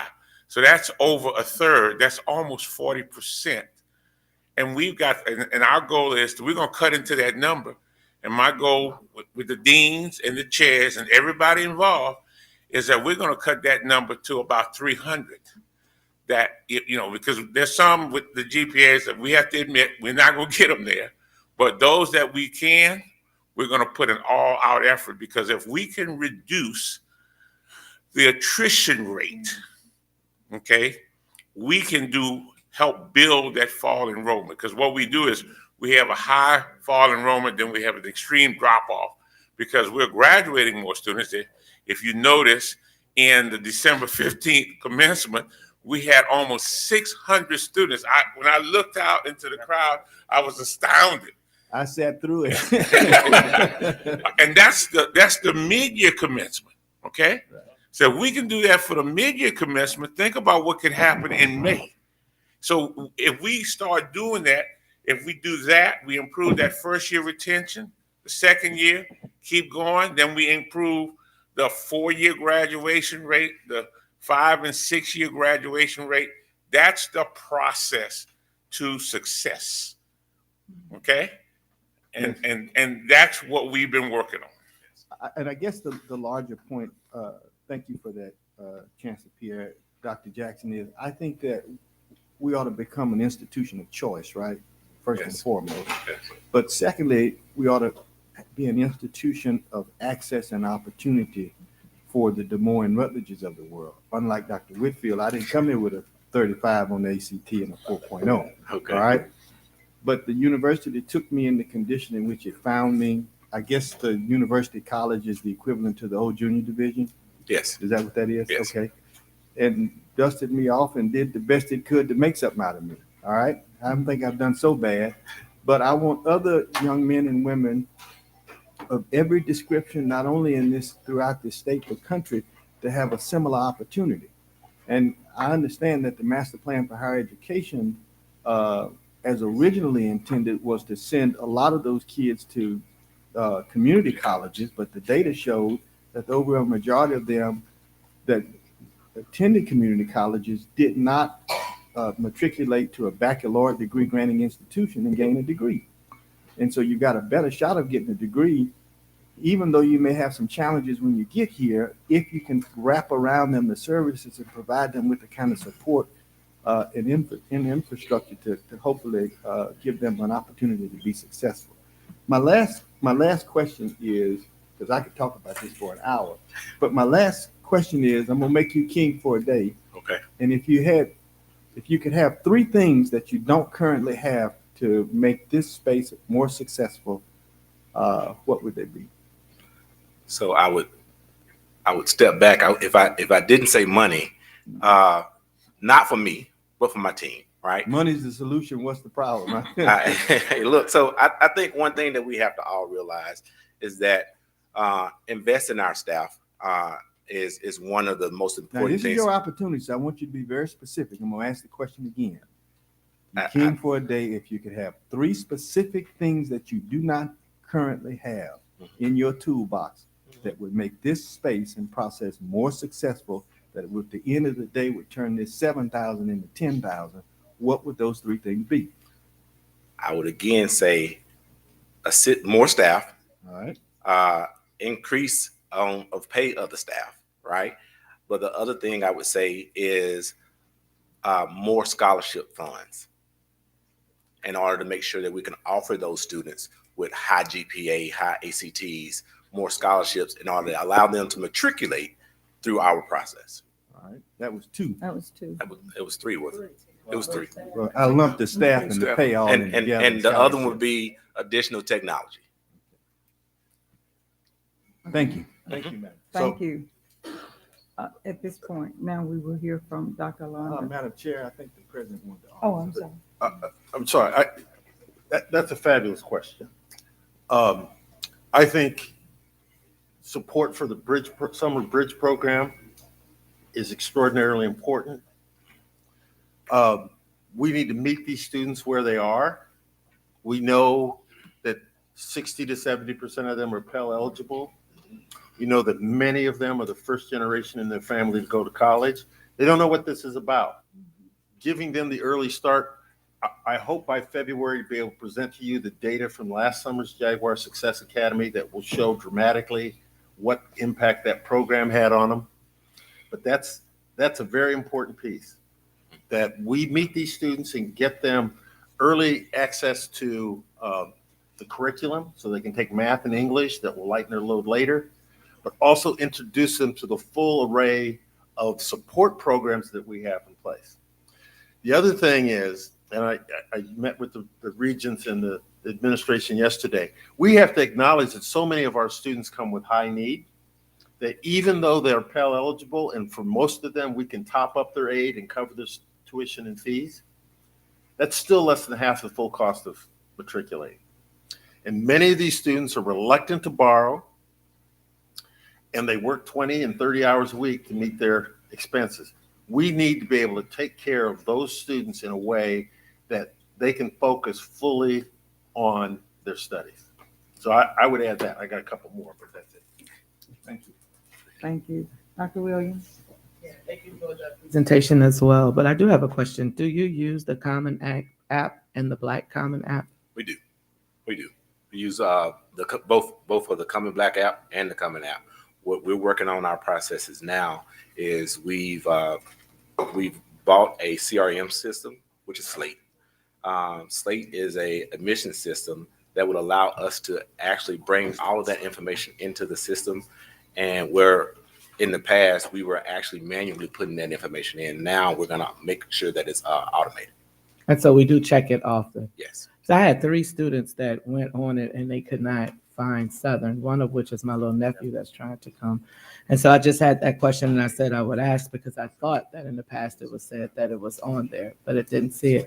Another question, and I know we're going at it to really go after these students, but a part of enrollment and retainment is customer service. And I think that we need help in that area. I'm glad that you said that you needed more employees and more funding. And I would support that any day because you can go out and sell it, but if somebody comes here to buy it and there's nobody there for them to pay for it, then that's a waste of time, energy, and effort. And I'm looking at all of these places and I'm not cutting any of them down. I'm not. I knew it was coming. I knew that was going to happen. The reason why is because I know for a fact that 2 of these places are restructuring their alumni association. But you have rural areas that we are out here strong and fighting to bring people to Southern because you have, and I have 2 of mine in the audience right now that are top Jags and doing excellent here, but they need to see you. You know, when I was in, and my dad, probably, I don't even know how he didn't get in trouble for this. He was principal. And anybody came in his office and said they were going to college, he just answered, you going to Southern. They had no other choice. And then he would get a bus and bring people right out of his own pocket. We don't see that anymore. And so it's hard when we're going into colleges, into high schools and challenging some of these counselors to say HBCUs still are in existence and Southern University is still alive and well. We need to see it in these rural areas because we can't just discount it. And I'm sorry, Miss Maple, I go to New Orleans and love it, work there every day. But New Orleans, Lafayette, I know for a fact they're restructuring their alumni association because we're working with them to do it. So I just think that we should look outside the box too. Rural kids want to go to college, and we need to give them an opportunity to see what Southern University is about. I appreciate that. Thank you, Dr. Williams. And I'll make sure that we're adding all of those rules at home. I had it already, Doc. I got you, Doc. Okay, I was going to add to that because that was one of my comments I wanted to make. And you know, I am from the rural. So I have a strong attitude about the rural students because many of them, if you look at your stats, you're going to see that probably half of, I don't know what your percentage is, but probably half of the students that are here are rural students. So that's something that I would really like for you to look at. Our next comment question will come from Ms. Dudley. After Ms. Dudley will be Mr. Attorney Clayton and then Mr. Fundale. My question, a couple of quick questions. Dr. Jackson. Okay. That's okay. You mentioned that you were surveying the alumni, asking about what could we do better. Can you give us some feedback, and maybe not today, but in other reports? Definitely. Yes. Give us what are they saying that we need? Yes. And so I'm interested to see that. And on your early slide, you had a summary of the different graduates. I didn't see engineering in that, where they start off with nursing. Where would, that one, in the top 5 majors? So one of the challenges with engineering is that there are a number of different engineering programs. If you lump them all together, you would probably see them further up this list. But there's civil, electrical, computer, mechanical, and computer. So if you aggregated them as a sole discipline as opposed to a major, you probably see them on this list. And what might that number, the aggregate? And engineering enrollment by college is 1,292. But then science and engineering. So science and engineering. Remember, science and engineering is together. Okay. Yeah. So I'll break that down for you. Thank you. Okay. Okay. Attorney Clayton. I'll yield to the chair. No, whenever. I have two questions. The first one, I looked at your slide, and Orlando just touched on it, but you didn't address the issue of these high school guidance counselors. My niece graduated from a local school, and an African-American guidance counselor, she didn't know that the young lady was my niece, but she said she wanted to go to Southern. This African-American counselor said, "Girl, you don't want to go there." My high school kids went to U-High, and not one time did the guidance counselor tell them to come to Southern. So I talked to Tia Mills, I think her name is, and I respectfully request that you meet with Preston Castile, and you call a meeting with all of those principals, whomever, about these guidance counselors, because that's who is the first line of opportunity for our kids. And unfortunately, folks who look like us are not recommending us. I venture to say there may be some incentive being offered to some of these guidance counselors, and I have no proof of this, that may lead kids to go to other institutions. I don't know if they give incentives or not, but that's probably a question I would cross-examine them on. Okay. But now I'm gonna shift from there and go to what I call the quintessential issue of all what I've heard today. And you talked about it, Chancellor Pierre. You said 40% of our students are under 2.0 the second semester. And here's why I think why. And I'm going to digress a little bit and talk about my 3 kids. I got a kid graduating from UConn. It's not this year and with a PhD and an MD in some kind of brain surgery, whatever. I got another one going to Duke in this Fuqua school, which is one of the top ones. And my baby girl graduated from Georgetown with a law in international environmental law. And the common thread between all those 3 kids is they got into these schools and they passed. Harvard, if you get into Harvard, you're going to pass. Southern, and Oswald, and faculty, I'm going to separate from y'all here.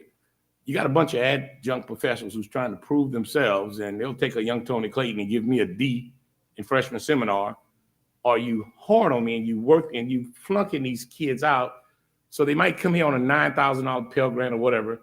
then they lose all that money the second time, and you are eroding Southern from its core because it speaks to you that if you can't pass a kid, because that's the fundamental quintessential problem here, that you, Chancellor Pierre, and this president, y'all need to have a real heart-to-heart. Now, I don't want the papers to report Tony Clayton says you got to just socially promote those kids. No, you got to teach them, because it's Socratic method that you taught me, Mr. Pierre, and I wasn't the brightest bulb in the chandelier, but you guys taught me to think, and I think that's because I am.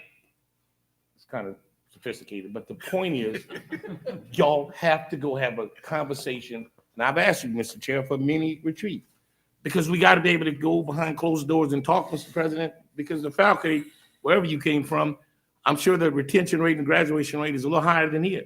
And it's only because you got young adjunct folks trying to prove themselves as some Harvard professor when you're supposed to be teaching little Tony. Take me a rock out of the backdoor cane fields of Louisiana and polish me into a gym. I'm not that bright, but I'll whoop a lot of folks' butt in the courtroom. You can't beat me in the courtroom because I prepare and Southern train me, and I'm off of my soapbox. But I really would like for you guys to have a serious meeting with that faculty, all of them. And if you bring these little adjunct professors in here and they're flunking folks out, fire them, because you're obviously not teaching them. That's your problem. You are dropping, I venture to say 50 to 60% of them. And it makes no sense. A freshman seminar, English 101, come on, man. So it's Southern creating its own cancer, and y'all need to radiate it. That's my story, and I'm sticking to it. So Mr. Clayton, if I may. You may. So we had faculty convocation yesterday, and we talked about that, and the faculty senate talked about faculty members who were not fulfilling their responsibilities, and they made it very clear to say, we don't support that. And we talked about classes. What do they mean they don't support? They don't support faculty members who don't do what they're supposed to do. I don't follow the logic. The logic is, for example, if you've got a class and 90% of your students have a D or an F, okay, something's not happening. Either you're not teaching or you're not monitoring. Okay? Okay? And we talked about that. We've been talking about that with the faculty senate. Did you use the analogy that 99% of Harvard students are supposed to be the toughest curriculum in the world? They make it? Well, They make it to that second. I didn't use that, but here's what I did say. When we have students in classes where 90% have a D on F, and I have an example of that in a math class. My response to the chair was, this person will not be invited back to teach in the spring. I called you yesterday. A young kid called me and said, Tony, I graduated. I don't have my diploma. And I was up to 600 kids didn't get their diploma because the faculty didn't turn their grades in on time. I don't know what this administration is doing. I mean, how does these folks are calling me? I don't know about you guys, but these kids are calling me, and this is utterly unacceptable. And I've asked Myron to address it with the president. It's just a lack of communication there. I don't understand that. And as one of 16 board members, and that kid being probably the most powerful board member we got, folks gonna come to me and I'm gonna ask the tough questions of you guys, whether you like me or not. And I think it's unacceptable. It's time for y'all to have a come to Jesus meeting. I like this chair. I think he's brought us together. He met with me last night to make sure I didn't ask no crazy questions today while I'm doing it. I totally agree. And once we understood that, in other words, when we got that, we immediately got on that. Dr. Young and I immediately got on that. In fact, the young man who you called me about yesterday, you fixed it. And we fixed it. And so the point is, we had that conversation with the faculty senate, and there's some other things that we're going to have conversations about, which is, and I'm going to be very frank with you, because that's the only way I know how. For example, we have to develop a more sophisticated method of ensuring that our students actually go to class. I don't like what I see. And the other thing is, we have too many faculty members that are, in some cases, switching the modality of teaching so that we will address all of those particular issues. Well, my colleagues, I'm looking at you, Ms. Zell, because you right across from me. Help me with these folks, because what he's saying is accurate, but I don't know, and I know you an educator, but then that's been I call it the quintessential issue of Southern, right there with not having these kids go to the next level. You watch your retention rate, your graduation rate shoot up. You watch what happens. Because of that 7,300 students, I was told we had thousands of applicants apply. Am I correct? Was that a rumor to try to get into this last class? Did we have a pool of applicants? Well, so let's talk about the fall enrollment. We had lots of applicants. How many? I believe it Roughly. was about 8,000. So if you had 8,000 applicants, yes, and you didn't find it, when I first came to Southern, enrollment was 10 to 12,000. Well, but here's what I want to explain. You're gonna cut me off. Go ahead. But I'm a yield, Madam Mayor. But I do want we gotta have a retreat. I want to go. I want to talk. I want to sit down with the leadership, and I want to just so that we can not do this in public, I guess. But I want to know. I have a lot of questions, colleague Reed, and I just think that we should have answers. I welcome that. I think that you're on target also, and I'm hoping that, okay, Mr. Chair. And everything you said is on point. It's on point. And we don't need to address these concerns privately. We need to discuss it publicly. So I feel very comfortable with what we're discussing because we owe it to the system to discuss it publicly. That's why I put it on the agenda, because it's a concern of mine. And it's going to be on the agenda. And we did discuss it in this past year's retreat. And we made some personnel changes, some drastic personnel changes. Many of you may not remember, because I was not happy, I almost slipped and said another word, about what was going on over there, which is the reason we acted and pushed with a sense of urgency to put Chancellor Pierre in this role in an interim position, because I started looking at the information and the applications. They made absolutely no sense that they weren't being worked. The onboarding wasn't working, and it's not perfect at all. It's not close to perfect, but it's a lot better than it was. You're not getting the calls that we got last year this time with enrollment management. The line's not as long. I was taking pictures last year. Mr. Fundell, you're out there. Are you seeing the lines as long? We're all getting the calls. But what concerns me is what I discussed with you last night, Mr. Clayton. And I want to technology is not meeting up with academics here. I want to commend If someone's not ending up in class, technology is such that you know who's coming in and out of class. That should trigger AI, a text message asking what's up. Then it triggers to a counselor if you don't respond there. I'm not going to go through the litany of things that can be done, but technology is not meeting up as it should be meeting up with academics, and it's a problem. I've discussed it with the president, and we're moving that direction, but it's not a quick fix.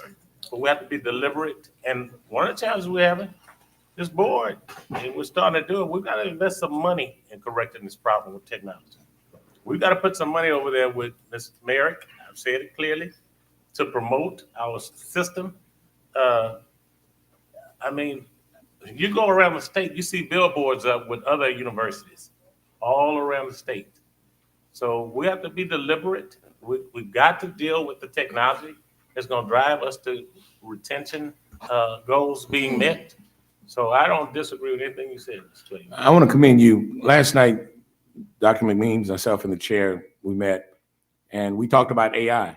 I'll tell you, I use AI in my law practice. I'll ask AI, hey, can you give me the four corners of writing a summary judgment against this lawsuit? And boy, to spit it out, and I go to work from there. Would have taken me 2 weeks to do a brief. I could do it in an hour and a half. And so I asked Dr. McMeans, I said, man, are y'all doing AI over there? And he's like, Tony, we're doing this, we're doing that. But I want to end with this. You used the word deliberate. This is to me, what a board is. That's why I enjoy this board. This is probably one of my favorite boards, because we have to engage them. Because if we don't engage them, because that issue about kids not making it to the second semester, man, thank you for that, Chancellor. I don't mind having the dialogue with them, Madam Counsel. we got to have that dialogue. If you sit and talk to Brandon, the queer guys, just spend some time with him. Young man is sharp as I don't know what. He was there last night. He left when they had to pay for the drinks. But he's just one of the sharpest minds, and we're not using him enough. Bring his butt in these meetings and listen to what he has to say. So thanks for letting this board be a deliberate board. Dr. Whitfield, I probably need some more Prozac or something, but I'm gonna tell you, this is what I like about the board. We have to engage the administration because it's gonna make us better. What you just said, you're probably gonna hear about, but you just opened Pandora's box, and I think we ought to address it and fix it. I don't see how Harvard and Yale and all the other schools out across this country maintain 99% of their kids the second semester, and Southern doesn't. Really? Thank you, Attorney Clayton. Now I recognize Mr. Fundell. After Mr. Fundell will be Mr. Young, then Ms. Maple Gaines, and then we'll have Dr. Williams again. And before you get started, let me say this is Academic Affairs Committee, and it is long, and I do give everybody the opportunity to speak, and I know that is a criticism that I've gotten, but if we don't hear it, then we don't know it. So please bear with me. Madam Chair, thank you. I know we have quite a good conversation going on with regards to enrollment and management. I want to say this to Dr. Jackson. You're doing good. The engagement of alumni, I believe, is important. And the reason I say that is because they are our ambassadors in each one of the cities that are out there. When we go to different cities, it is the alums that are showing up or that can show up. And I can speak in my city of Lake Charles. We've done several alumni engagements. Dr. Pierre, Chancellor Pierre has come down several times. The way we've engaged not only our students, but we've engaged the community also. And it is correct. They have stories. Your alums want to be able to go there and tell the stories as to why they should come to Southern University. My belief is that we should engage more our alums in these particular cities, especially in our rural communities, all right? One of the other things I wanted to bring up was, if a student applies to go to Southern University, all right, regardless of his ACT or his GPA, can he come to Southern University? So the Board of Regents is pretty clear, and our standards are pretty clear. So regardless of his ACT and his GPA. So what we do at that time, if they don't meet our qualification, they have to have the core, the Board of Regents core programs, right? So that high school English, math, the foreign language, they have that's a must. But what we do at that time, if they don't meet our requirements, then we still utilize the Susler Connect program.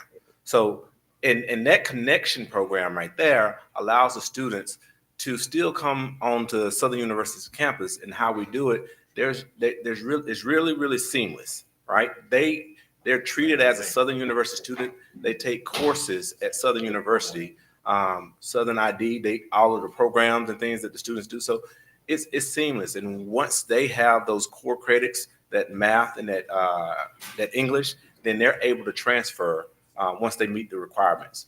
And part of the reason I asked that is, I've brought this point up in the past before. That message should go to our alums that are out there, that this door is not closed on anyone who wants to come to Southern University, that there is the Susler Connect program that is out there. You know, you have a lot of students that are coming from challenged educational systems in the area. In my area, there are two different systems. But if they're able to come here, get to this program, then we can engage them. I'm going to ask about the Grade First, Freshman Training Academy that we've talked about in the past here, where the professors are letting us know and letting the students know midterm before it even gets to that if they're failing. And I heard the numbers that you said about 600. When do the parents find out? Are the parents engaged? Are the professors at each point putting it down in the records? I know this works because it has worked in athletics. We put this in athletics years ago to where we're able to monitor our students. And you can see the results of that have been increased GPAs. I'm saying the same for our system here, for SUBR. What are we doing? I know from past experience, talking with Mr. McClinton, that the money was made available there. It has been out there to be used. Are we engaging our professors in making sure that they are participating and recording these grades so we can catch these students before it becomes the end of the semester, the grades go to their home, and it's too late by that time? Yeah, so I would tell you, that's a work in progress, right? I will tell you also, Mr. Fundell, that we just, and Dr. Thomas, I saw him earlier. He's here. We've just engaged in a platform of parent engagement and student engagement that allow the parents and the students to both be on the platform to make sure that the parents have some buy-in into the student process too, because we know that the parents are part of their student, their success too, right? The support. We're coming from low income, socioeconomic backgrounds. So we depend on the family as well to make sure that we're graduating, right? So we've invested in a platform to make sure that happens as well. And if I may, Mr. Fondell, so let's talk about this point. Again, things that I have learned and Dr. Young and I have learned. So we have tools that unfortunately were not being used as intended. And that's another part of the conversation we're having, again, because we have got to re-engage the faculty. There's another factor here that we have to acknowledge and deal with. COVID had an impact on how people engage in higher education. Now, it brought us some benefits, but it also brought us some what I call distractors. And the distractors are this. This is what at least I have learned. That the students we serve do not do as well in online environments. They need that constant in-person attention. And certainly there was a balance because people were fearful of getting infected and all that good stuff. But unfortunately, there was kind of an over-reliance, in my opinion, on virtual and online learning, and we have to correct that issue. And the same thing about making sure that we have the assessments. So we have put in place assessments, we call them formative assessments, that we're going to make sure are put into place for the midterms, and actually we're pushing it back by quarterly. We ought to be able to know information, and we're going to have meetings with the various colleges and the chairs in the next week or two to talk about how we're going to implement that process. It's extremely important, and I don't need to say anything to my law school alums to know that this is extremely important. We cannot wait to the end to know. We have to know beforehand so that we can have the proper interventions. And that is the critical thing. Without the proper interventions, we are doomed to failure. That was part of the conversation with regards to the Grade First Freshman Training Academy being a way to kind of catch them before they get to midterms, and it's over at that point. There's no catching up. 8,000 students apply for Southern each year. We turn quite a few of them away. My question is, do we have it when they're accepted? Do we say you're accepted to the Southern system, or unfortunately, you're not accepted to SUBR, but you are eligible for Susler Connect? Is that what's in the letter? Because I believe that if we put it that they're accepted into the system, Susler Connect is a part of the system, that they're accepted into the system. Contact us. Let us help to guide you through that process. As a 17 and an 18-year-old, in some cases, you're getting a letter of rejection from the university that you want to go to. And I think about it for my own self. Back in 1984, when I graduated, my ACT score was a 14. It would not have afforded me an opportunity to go to Southern here as of a few years ago. And when I speak on this mic, I want to think about all of those guys that don't have a 20, a 25, that have the lower scores, like myself, who were able to get in and be able to finish. And I know they're coming from different environments. So that is what I'm speaking in terms of, and I hope that y'all can work toward making sure that everybody that touches that button knows that they're accepted to Southern and there's a pathway for them here, either through SUBR or Susler Connect. So thank you with that being said. Just for a moment. Well, Pat McGee was here, one of our former colleagues. I want to say hello to him and thank him for coming. But also, I went back and talked to Dr. Fabriaro, and he kind of told me exactly what I thought. The technology is almost there in the capacity, but we got to use it. That's not on him. We gotta require our faculty to use. It's all indicators. My business is indicators. They win court cases, indicators. Simple. When a kid walks in the vicinity of the classroom, we're gonna say you're there. If they don't show up, we gotta have the counselors though to work it and call these kids. I was one of those students that you all were talking about. I quit my first year, literally. I had the choice because my daddy said, "You gonna go back to college or the military?" Military wasn't a choice. Not for me. So I had a parent to require that, parents to require that. These kids come from different environments now. So I think we go back to where we were 100 years ago and bring the family back into this and have these counselors that care. And not politically correct, but I'm going to say it. We got to have some faculty members that care enough about these kids too, to pick up the phone and call them. We've lost that. It's embarrassing to say, but we've lost a lot of that. Because we have many professors that will call and they're doing the office hours, Mr. President. It's accountability time. And it's time to make changes, and we've made some drastic changes, but not nearly the amount of changes that need to be made. They're on the way. Thank you. Y'all scored harder than me on the ACT test. I'm sorry. I've got to recognize our student, Mr. Young. When it comes to enrollment with Southern BR, how are you going to house those students? Because I know a lot of people turn around because housing isn't big enough because they be on the waiting list so long they go other places. So how would you, in terms, include housing with the enrollment process? Let me answer that. That is a problem, plain and simple.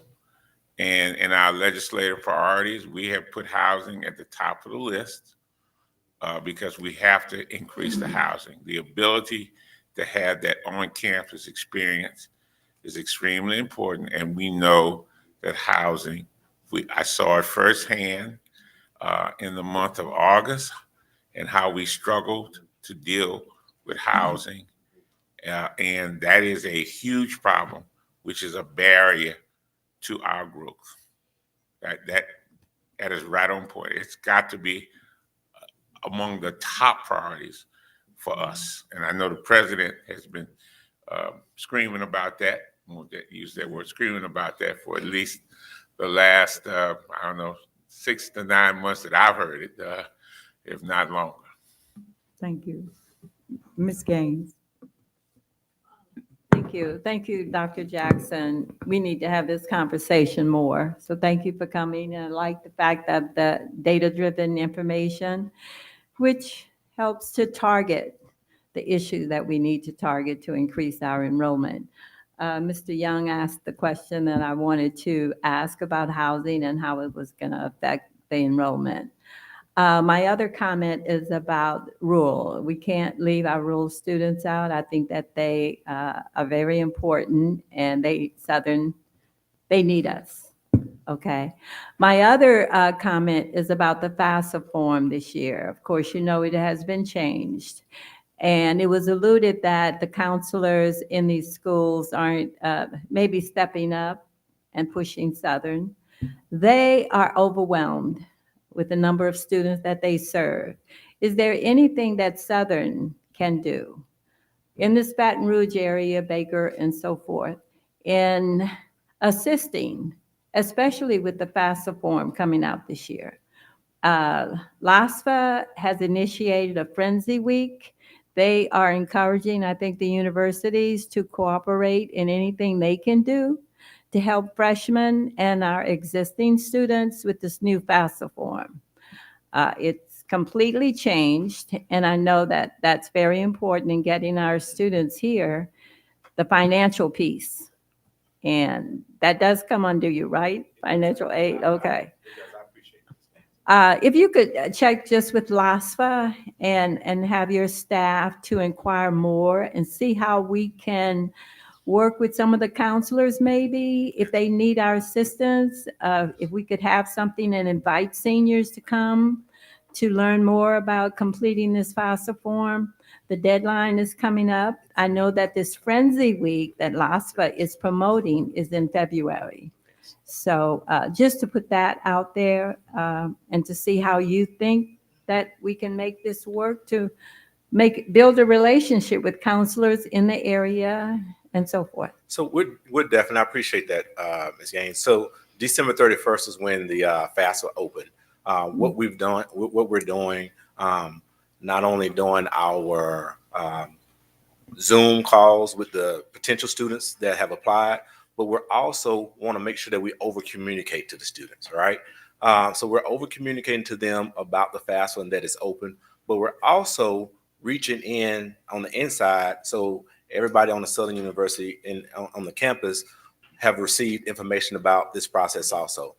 We want everybody to understand that due to the federal government changing the application process, the 31st was the date that it was open. So it's going to take all of us to make sure that we inform those students in those chairs, right? The students that are walking on the in the union, the students that are walking on the sidewalk. But we want to make sure that our faculty and staff understands the process as well. So we're addressing that to the students that have applied and to the students that are potential inquiries. Do you plan to have anything in person for the students with the FAFSA completion, or just through Zoom and? So we're using multiple different ways to communicate. So, but I'll make sure that we look and I'll definitely share with you exactly what we're doing. Okay. Okay. May I inject that Ms. Maple Gaines is one of our direct contacts with FAFSA and LASA downtown. So we thank you for that. And I've been keeping up with it because I know it's important for our students to have a direct contact with that. And our board needs to know that. Some of them probably already know, but I'm just saying. I'm trying to live up to your standards, Miss Ann. You paved the road for me. Your name is mentioned very often on that board. So thank you for your prior service there. So if I may enter. I recognize the president at this time. So Chancellor Pierre and I and Mr. Jackson, we'll sit down because if I understand what you're saying, it's not just taking care of the students who are expressing an interest in Southern, but helping all of the students understand the FAFSA, and that will actually put us in good light with I think that helps with enrollment in this way. If they know how to do it, then they will do it early enough. It decreases the confusion and so forth during the registration process. Other students can help others if they know, because they rely on each other for this type of information as well. So I just think as many students as possible, whether you're coming out of high school or whether you're in college, this information can be beneficial. So we will get together and try to figure out ways to address that. The second thing I want to say, the faculty senate probably won't believe this, but I want to defend the faculty a bit. I think part of the challenge has been that we have not been effective from leadership at academic affairs and at the dean level of expressing the importance that they use these tools to do early warning. Okay, there are we have a lot of things in place to do that. Faculty work really hard. They teach a lot of students. We have to back up and sort of say, this is an additional part of the job that needs to be addressed, and provide the training to use these tools. I think we've gotten everybody's attention now, but I don't want to put this all on the faculty. It's part of a leadership from the academic affairs unit down, and Chancellor Pierre and Dr. Young are working on putting that in place so that we know that that's a part of the challenge. Okay. We are, I'm sure we have overspent our time, but I'm going to ask that Dr. Williams, then Mr. Clayton, then Mr. Rutledge, and we're going to end it with Ms. Dudley. Okay. Mine is just brief because we talked about the retention piece and that we don't use First Alert, which would help. You talked about at midterm, they would receive something that says you need to come and talk to somebody. But we receive Title III funds that we can use for counselors that would help retain some of these students. I agree with what Attorney Clayton was saying earlier about these students not coming back for a second term or not being in a place. Why is it that, and we said that our students do not do well with online classes. I had 3 of them that called crying because they didn't want their mamas to know their grades, right? But we put them in online classes as incoming freshmen. That is ludicrous in my opinion. I'm sorry. I know but that's ludicrous. I'm coming from higher ed, so I'm gonna just say it. We have to do better on that part. And I'm glad you said we're gonna have a retreat. The retreat could almost just be on student affairs and enrollment because of the fact that we can go out and we're selling this, but what are we doing to keep them here and to make sure that it's not just numbers up there, that those numbers are turning into graduation rates. And it's not just because people come to Southern because they believe in the rich history. We don't just produce any type of student. If you look around just this dais here, if you look in the audiences, if you look in the communities, we produce quality students. It's just hell to get you enrolled here, and that makes no sense to me. I just sent 2 text messages to go meet 2 students downstairs because one of them got an email that they can't register because they owe $189. There has to be something that we could put in place at the end of the semester. And then the mama wants to know, well, what is it that I owe? And how these fees just pop up. We have to look at our system. As someone said about technology, there's too many systems within this system. They're not talking to each other. That's the problem. We don't need that much AI when we have AI. We don't need extra services when we could add one click on our banner system, our Canvas system, that's going to say, you are not doing well in this semester, you need to report to the counselors. So if we put it there and then they don't take advantage, then we could come back and say that, well, we didn't, but we're not even putting it there. And that's a problem because these students should not be first-time freshmen. You know, they came from home, probably half of them probably never been anywhere before. So they're going to do all of the fun stuff. We need to put more things in place that is going to help reduce them not being able to return. Thank you. No, he was next. Thank you, Mr. Clayton. You were next. And I hope my colleagues join in this.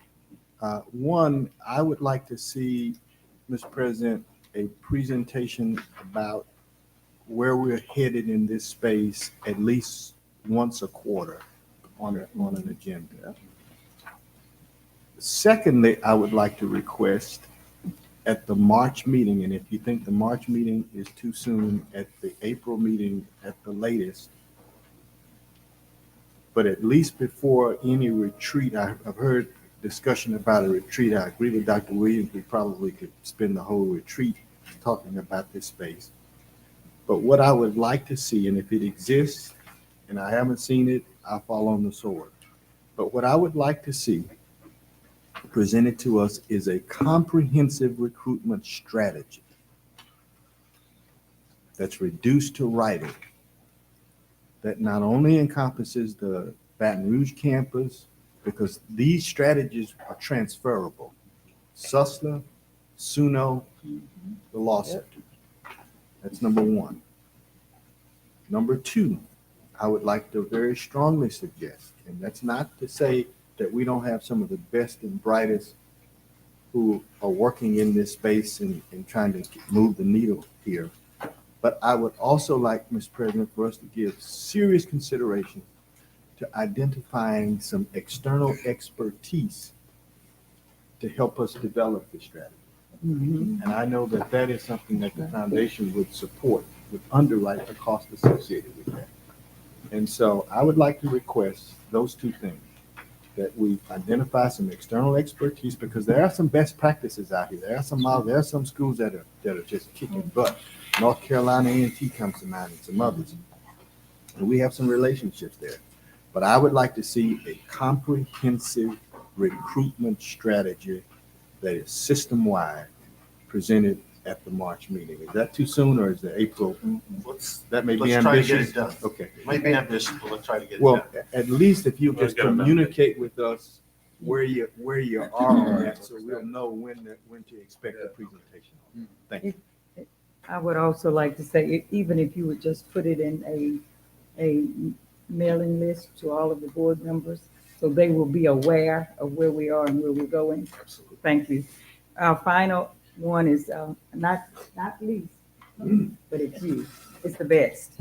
Well- I'm sorry, and then Tony. Myra, you're gonna find Tony this, Mr. Chair, you're gonna find this odd, but I was about to say almost the same thing Des Moines said. Okay, all right. And I'm telling you what, so I joined in, I promise you, I was gonna ask the president for that same thing, but I joined in on that. Okay, This, that's great. the stars aligning. That's right. This is the leap year. Let's see how I bring y'all together.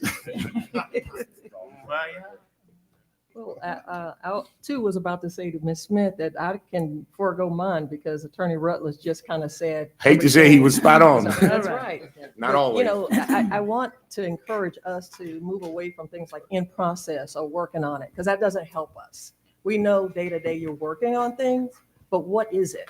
Where are we? So having some specific goals, some targeted outcomes, what's the progress? Where are you at this point in time?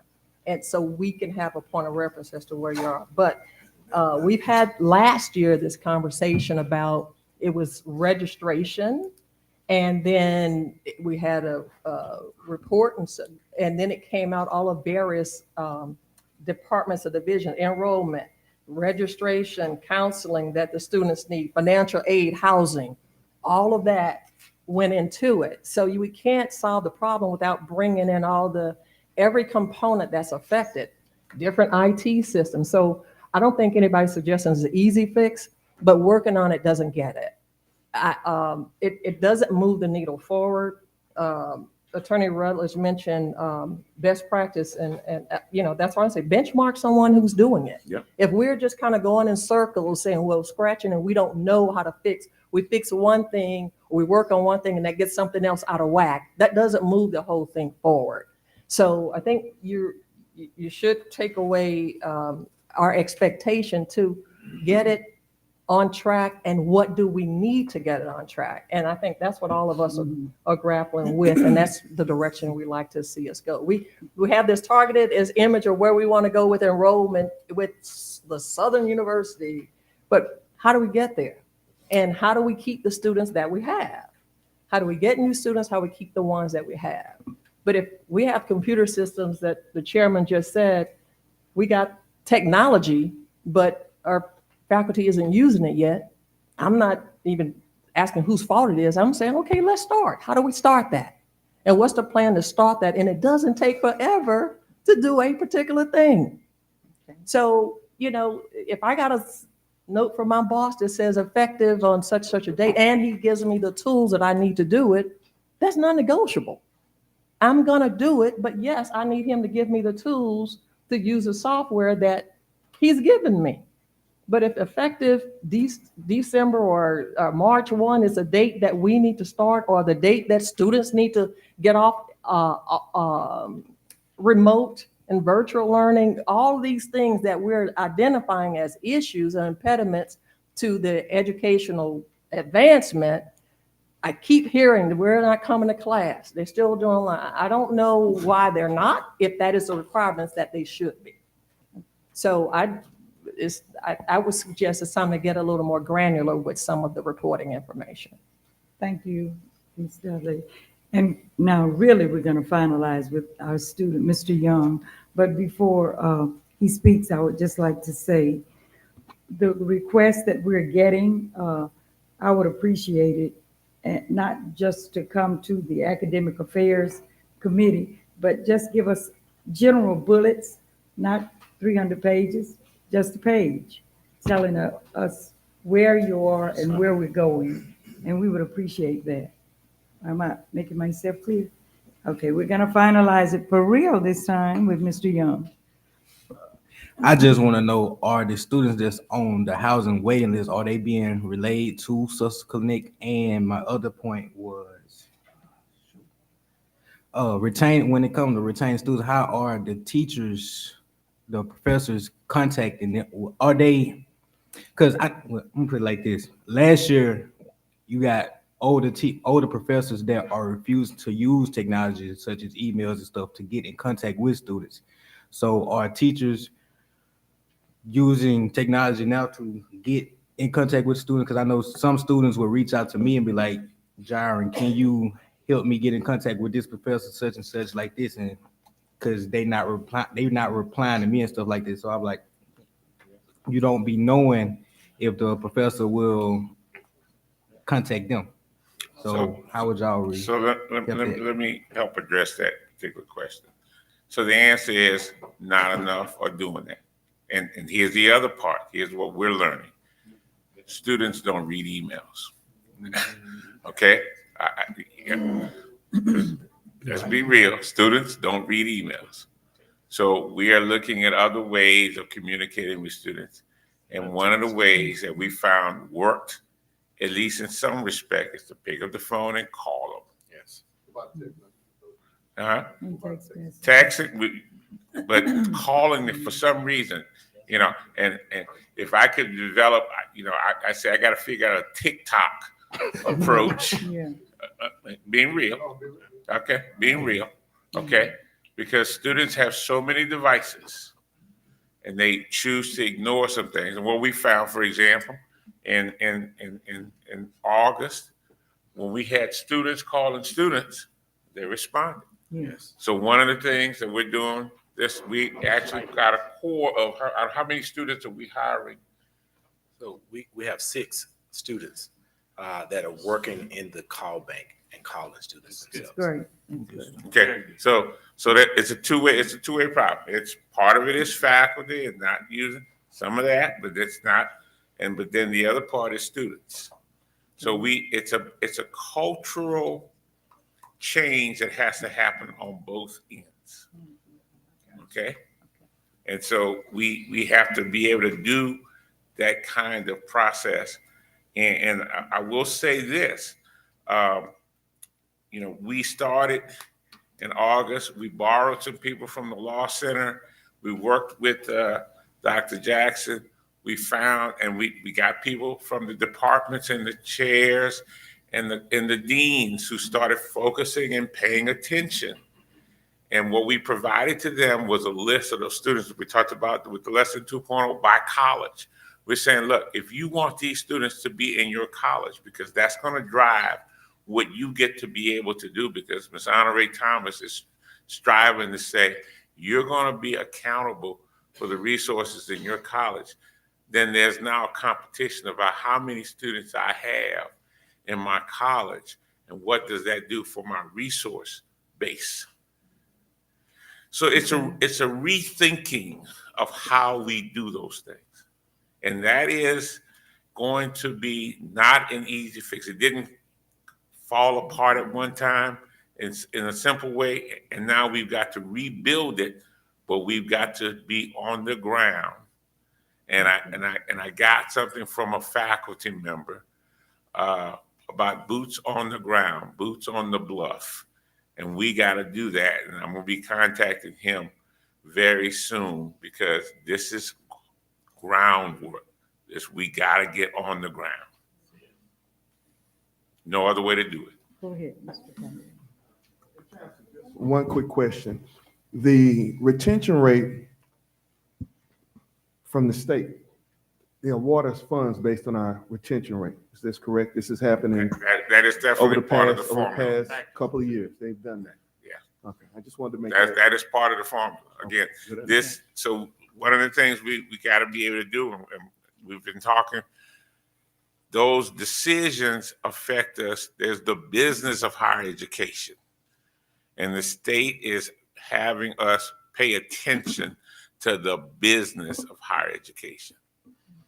In other words, we like to be able to think that we work in a world where we don't have to worry about finances. No, we do. Right. Okay. Thank you. At this time, I would like to thank Dr. Jackson and Chancellor Pierre for giving us a clarity on some of the questions. And I also would like to thank the board for releasing some of the anxiety that you've had about some of the academic affairs issues. And at this point, we're going to go to our next, quickly, we're going to go to 6B, and its update on the collaboration between Southern University Alumni Federation Chapter and Top Jags with Mr. Eldridge Eldridge Jackson. Please Jackson, come yes, forward. please. And before he makes his presentation, you got some of the things that we're doing from Dr. Jackson, so I call him the Jackson brothers. All right. and Dr. Stewart, because we have to be able to collaborate. And one of the tools that I have found is Top Jags helps us. It's not the only tool in the toolbox, but it helps us. And we got to keep promoting that. And I wanted Mr. Jackson to share some of the outcomes from the efforts in our collaboration, because we're doing the stuff with that Honors College and a whole bunch of things. And it takes that kind of effort to get us where we need to be. Understand there's some poster boards back there that someone can get for me, please. And I'll let, while I'm doing that, I'll just read this while I get started. Good morning, Eldridge Jackson, class of 84. I'm the founder of the Top Jags program. Top Jags started as a grassroots effort between me and Miss Patricia Deemer, another graduate, with 8 students. We're now up to 385 students. This group includes the fall 2023 Chief Student Marshal, Ms. Alexis Edwards, the current SGA President and Vice President, Ms. Southern and her entire court, and various SGA officers to include several class presidents and vice presidents. We preach engagement and empowerment, and the results were that we had over 100 Top Jags do internships this past summer. We have a brand. We are promoting Southern University and the Top Jags brand through a new marketing campaign. We will be distributing the book that you all just received to over 500 eligible students, to include 200 that have been accepted and 300 that have pending applications that are in various stages. Many students who are now currently Top Jags, the freshman class of Top Jags is 193. Told us that the reason why they attended Southern, they were impressed with this book.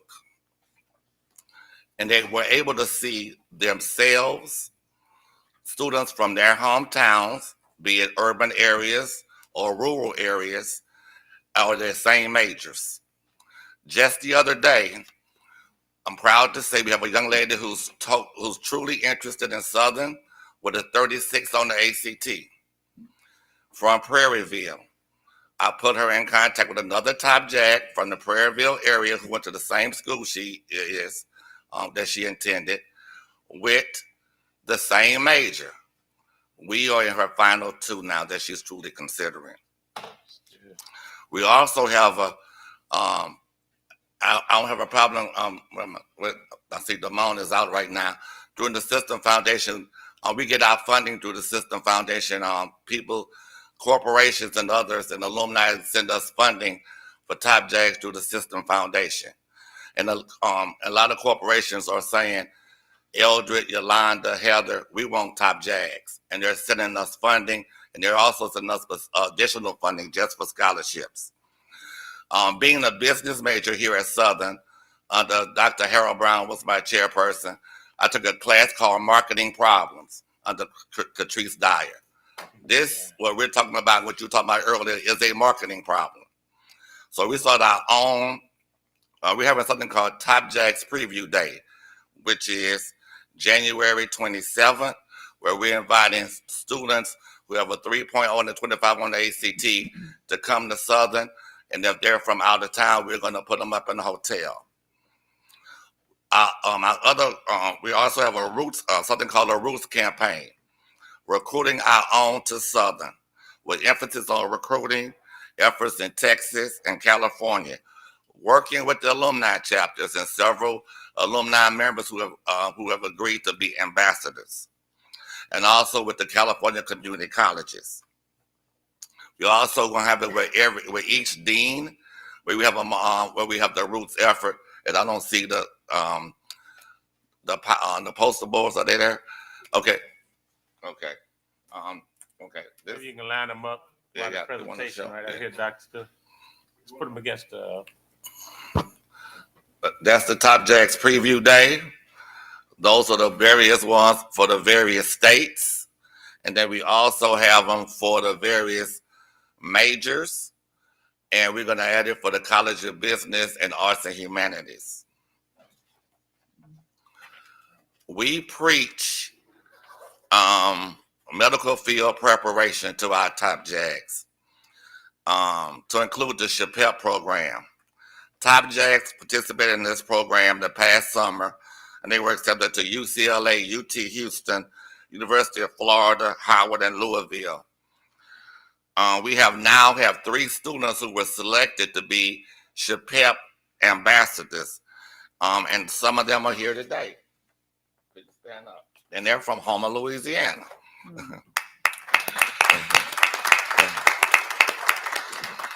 Miss Lauren Watt and Journey Salisbury. And lastly, in the spirit of engagement and empowerment, I'm handing to the board, because we tell the students, we know Southern has funding, but go out and get your own funding. You just get, we say, go out and try to get extracurricular funds from UNCF and Thurgood Marshall. We have got over $300,000 from those entities. But we also said, help us help you. As I tell my federal government staff, I'm here to help you, but you have to give me something to work with. Even hamburger helper got hamburger. With that being said, I have 102 applications from Top Jags from Louisiana for the board to consider for scholarships. Thank you. Thank you. Thank you. Thank Ms. Deemer, who works very hard and always loves Southern. Please give her my kind greetings there. Thank you, Mr. Jackson. Chairman Lawson, President Shields, honorable board members. Speak on behalf of Southern University Alumni Federation. As I say here today, everything I heard is tied around alum. It's tied around alum, it's tied around alum, it's tied around alum. So we need to focus more on helping our alum help us. I heard a couple of times of Dr. Williams, Ms. Dudley, speaking of what about the rural areas, Ms. Ann Smith. I'm from that rural area, that little country boy from Washington Parish, from the watermelon and peanut patches. And so we never need to forget those small rural areas produce big outcomes here. And so what we did is it started off under the leadership of Chancellor McMeans. It started off as an ag recruitment for urban forestry and other agriculture disciplines. We went out to Washington Parish last fall to start this process of the roadshow that Dr. Jackson has today.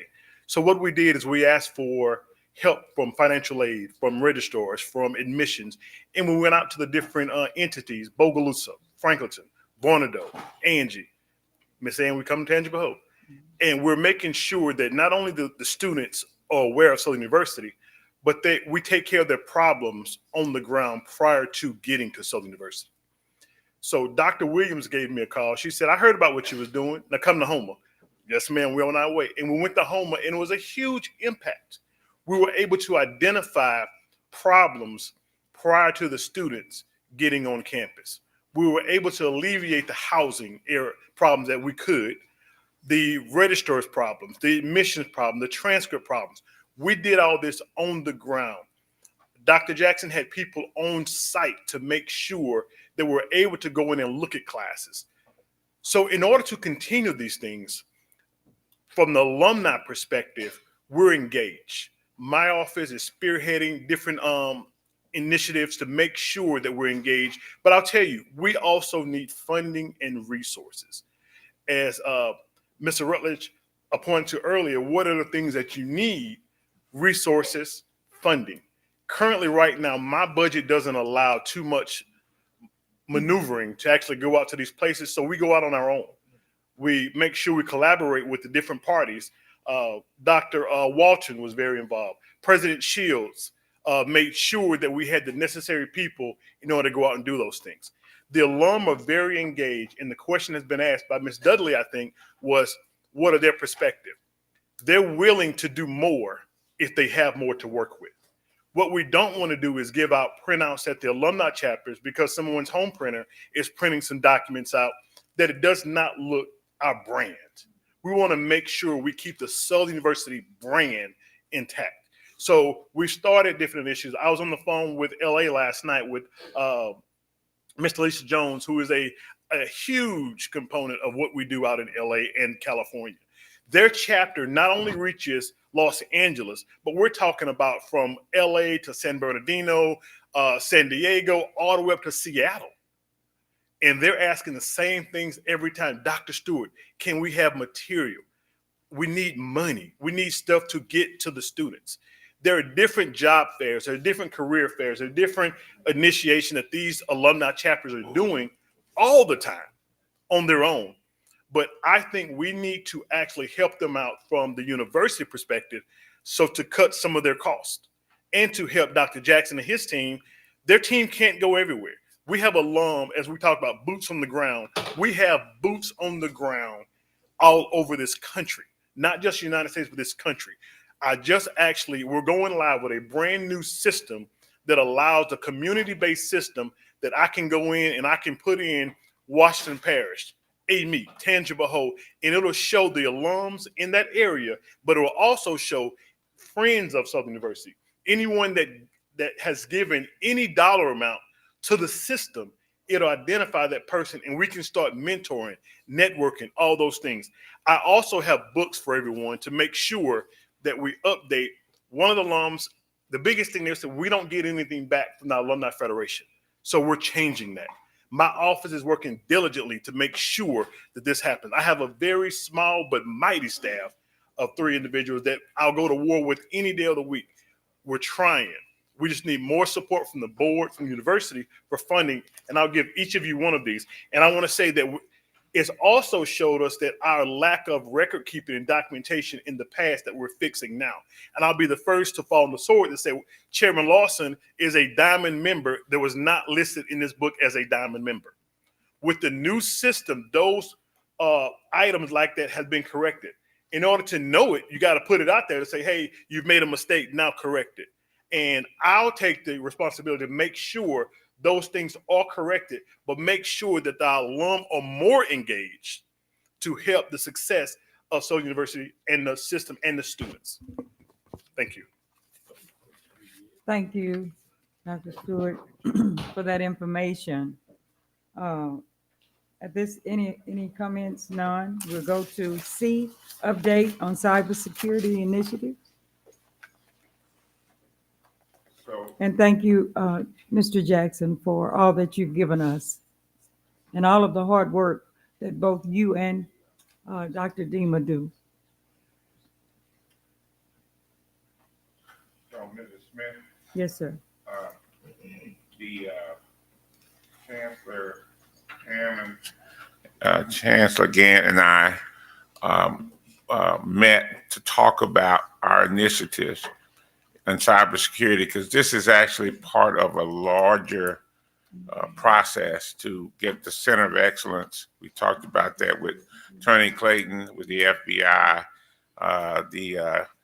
the National Security Agency, and we kind of just wanted to give the board a sense of where we are, what we're doing, and where we're going forward. So I think Dr. Ammons probably should be the first one that starts out on this discussion.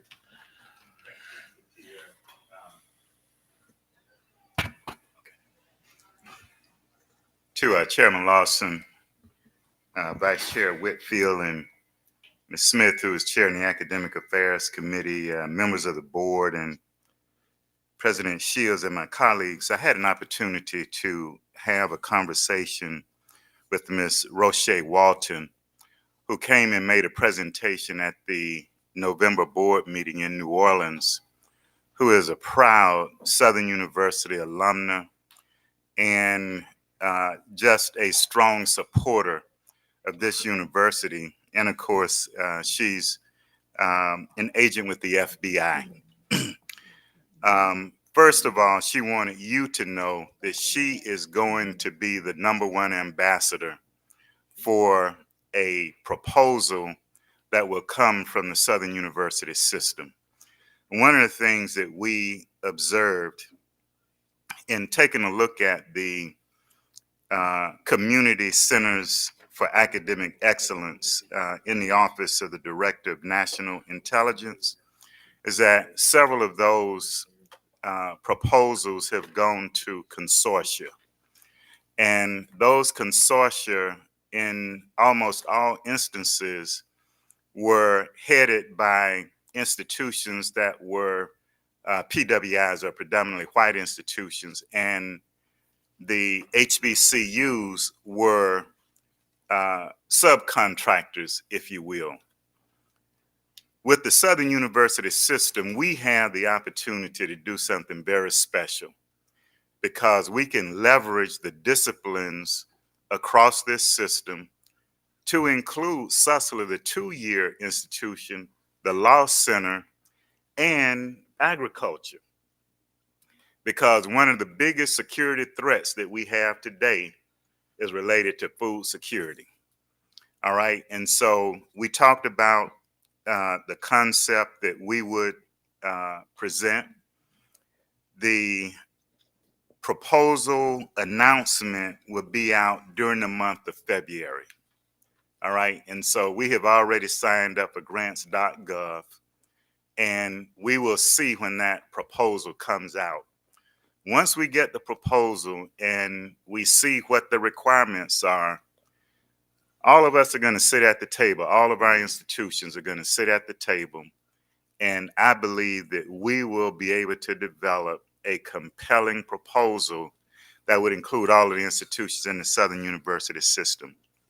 One of the things that, according to Ms. Roche Walton, that would give us sort of an advantage is that we have 2 of our institutions with degrees in cybersecurity. Cybersecurity and AI, artificial intelligence, are 2 areas that have high premium in the intelligence and national security community. SUSLA has their technology program in cybersecurity. We have the Bachelor of Science in Cybersecurity. And so we're going to leverage these as well as other disciplines like political science and language. Languages are huge, and we'll be able to sit and discuss across the Southern University system how we can develop that proposal. So we're on the lookout for it, and it will be published in February, in just a few weeks. Now, if I could just say a few things about what we're doing at SUNO. The National Security Agency also has a program for centers of academic excellence in cyber defense. And that is the designation that we are pursuing at SUNO. Now, these grants or these designations go to actual academic programs. And through this rigorous process, programs are evaluated on, first of all, their curriculum. And does the curriculum meet the needs of the NSA? That was the first thing that we did when we developed the curriculum in cybersecurity at SUNO, is that our curriculum is in line with the Center of Academic Excellence in the National Security Agency. We have prepared, or we are preparing, an earmark that we'll send to Congress. And President Shields, we're working with Rose Smirsky on this, and we have an earmark that we are going to submit to fund our efforts to bring about this Center of Academic Excellence. We are also preparing a proposal to submit to Google. Google has what it calls cybersecurity clinics. And in these clinics, students are given the tools that they need to work in organizations like Google, equipment, software, certifications, badges. That proposal is due to Google on March 1st, and we're preparing that proposal. We are also partnering with Susela. Susela is going to visit our campus in the next few weeks and take a look at our cybersecurity laboratory. And the goal is to develop a 2+2 with Susela students who will come out of their cybersecurity technology program. And Chancellor, I don't want to steal your thunder, but that is underway, and they will be coming to visit. We are getting ready to sign an agreement, articulation agreement with Delgado Community College in cybersecurity, and we have established a date. It's going to be February 22nd, but we signed this articulation agreement in cybersecurity with Delgado Community College, and we're looking forward to having both Susela and Delgado as a part of the pathway to undergraduate degrees in cybersecurity through Southern University at New Orleans. All right, and then I'll stop there. And the last thing that I would say is that we have also gotten the designation as a Cisco Academy, Networking Academy in our cybersecurity program. And through that partnership, again, we are getting help with our curriculum, software, certifications, etc. So thank you.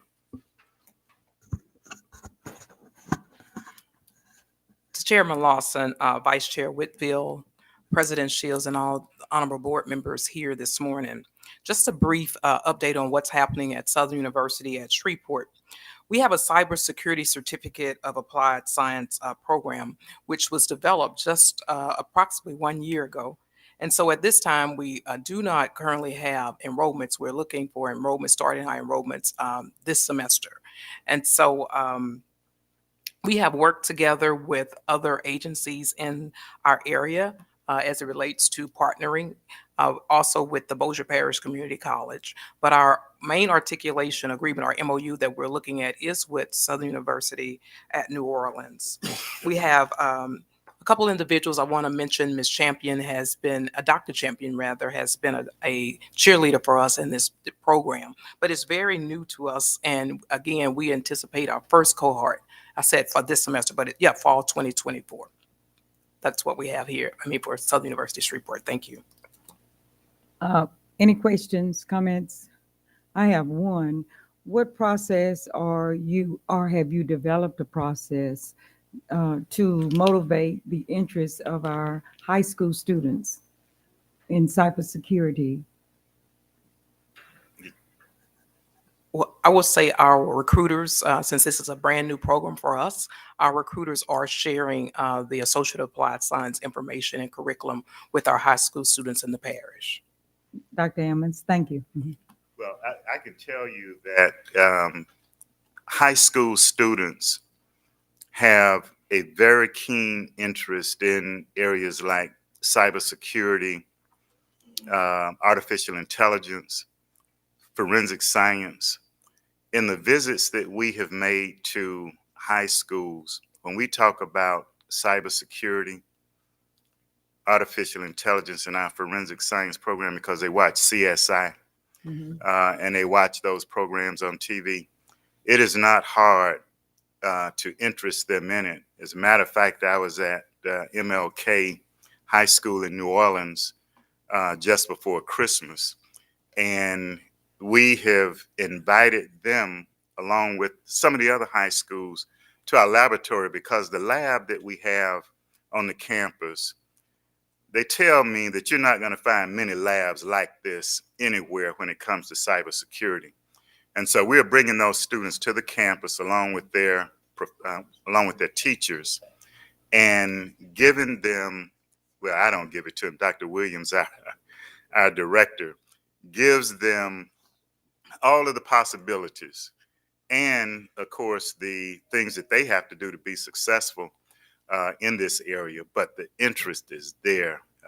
And we have also a high school on our campus, and the focus of that high school is technology, the Rooted School on our campus. And they're just really excited about the fact that they have the opportunity to attend a program that is face-to-face and not online.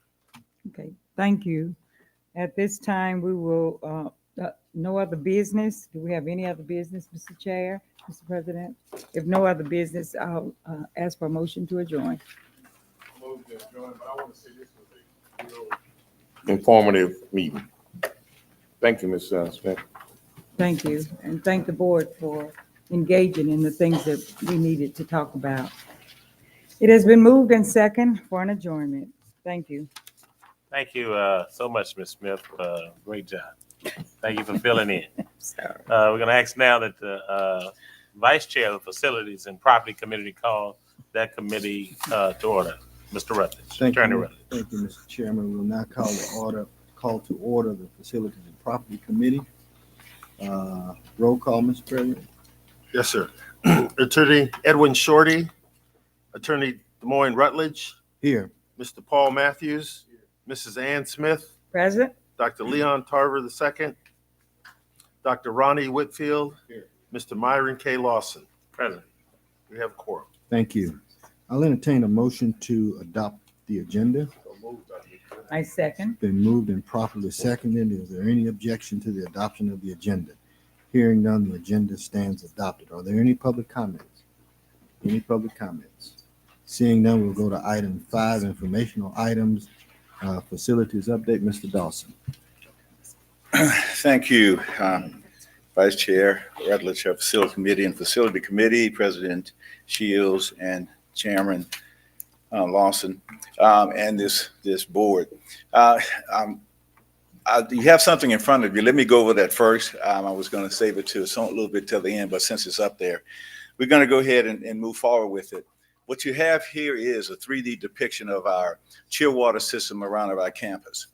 We have a project, and President Shields can say we were in meeting with Division of Administration, and when this project was stated by the secretary at the time, to make sure that we had capacity on a chill water system for additional buildings that we were building on campus.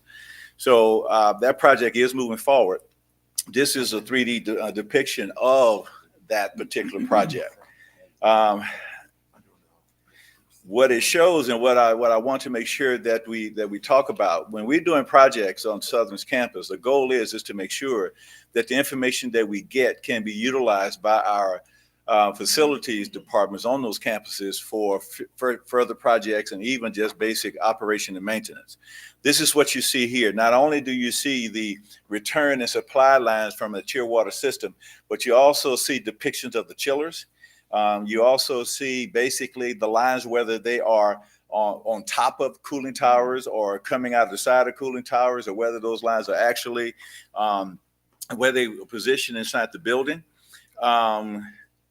I want to get to this one.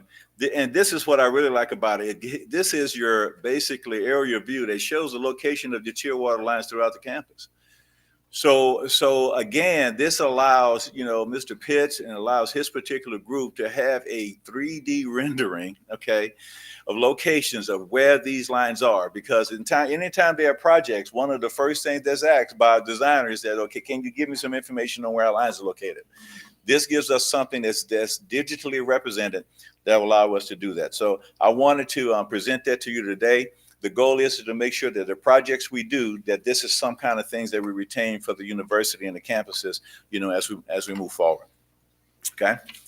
All right. First thing I want to talk about is the electrical project that was going on this campus over the Christmas holidays. Everybody came back. The lights were on. Everything was working. I mean, it was a challenge. I got to give it to Mr. Pitts and his crew. They were out here pretty much the whole time doing that particular effort. We did get that high voltage line restored. We did get everything back up, and I know there was a lot of concerns about whether or not we actually have power that would supply, power for research projects and those kind of things. There were no hiccups. Everything was done. So I want to thank them for their effort and what happened along that line. Some of you see a road project that we have going on over near the dorms. That project is being completed. You heard me say a few months ago that was an issue that happened with it, where we actually had a contractor that put out early. Aggressively, we stayed with FP&C. We stayed with them to make sure that it was accomplished. It had to go into some litigation or discussion of litigation, I should say, with FP&C to make it happen. But over the holidays, we kicked off that project on one cold morning. We had to come out, but you should have asphalt that may even be laid now. I know they did all the chipping a few days ago. I haven't been back, but asphalt should be being laid. You always have my my outline of the projects, but I just want to hit a few things that are important that I think that you'd be interested in. Upcoming projects. I mean, the president and I were talking earlier this week about projects that we will see actually groundbreaking on, and those projects are as follows. Harris Hall Learning Library is a project that we have that's moving forward. We actually went out for bid on that project. The project came back a little bit over. So it came back a little bit over the actual budget. So we had to go back and start doing some work to get it within that budget. That is happening. Discussion with FP&C and the architect to make that get within our AFC, which means available for construction number. That is moving forward. The police station will be bidded out the first quarter of this year. I expect that to happen in February. The Welcome Center will be also a project that will be bidded out in February.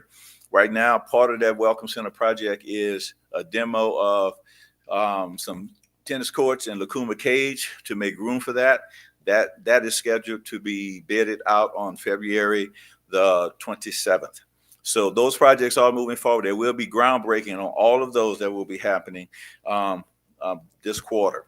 Mr. Dawson. Yes. The police station, will it be in the same location? No, sir. The police station will be located as you're going back toward the dorms, okay, right at that checkpoint, right in front of the intramural center. That's where the police station is going to be located. On the left, where that's like a.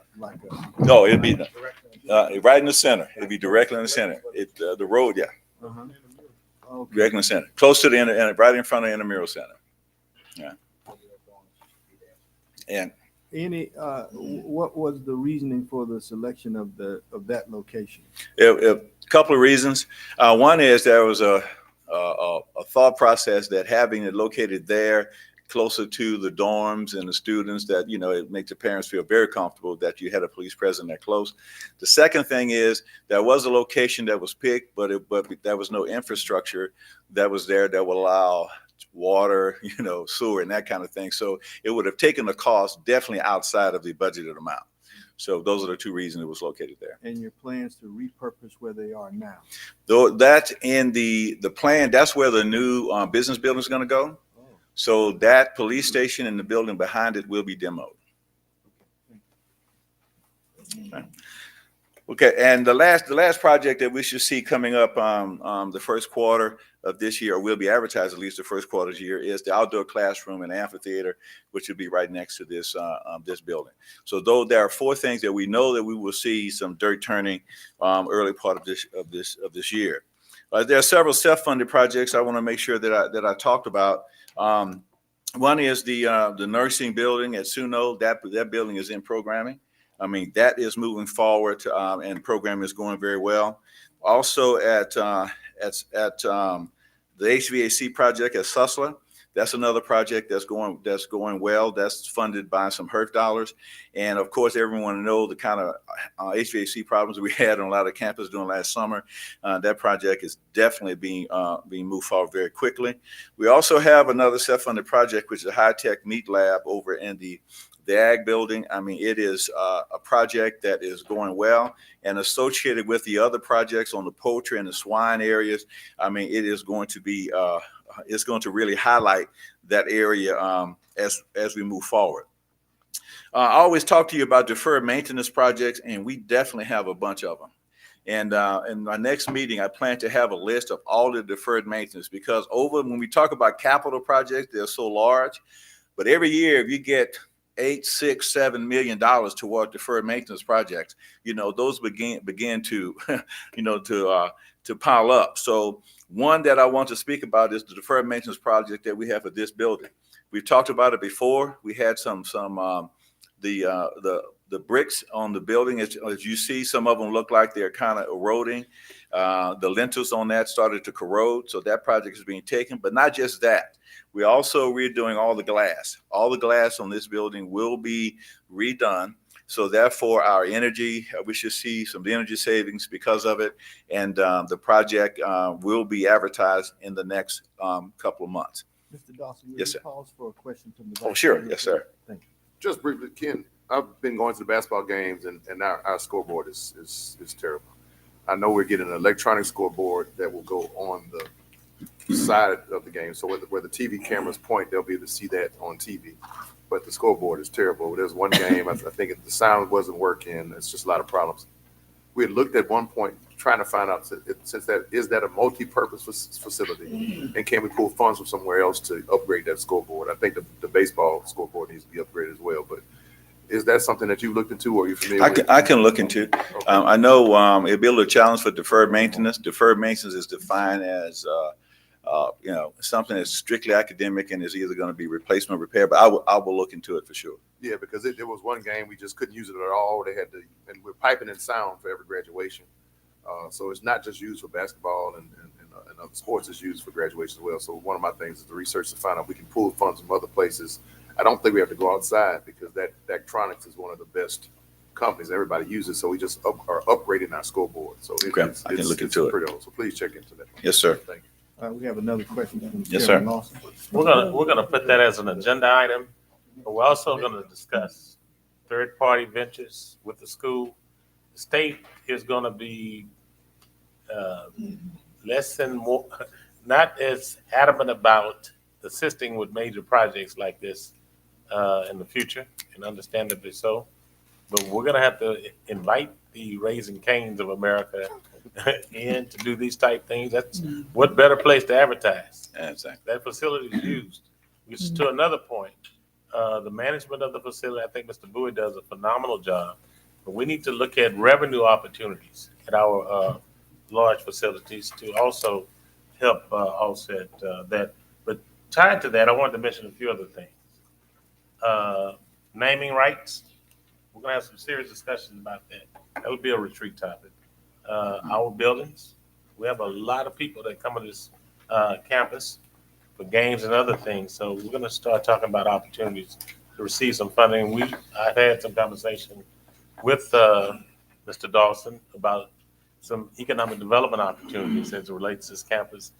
It's perfectly located to do a lot of things that's being discussed right now. And hopefully in the next couple of months, we'll be able to come back to that. But some simple things. Yes, sir.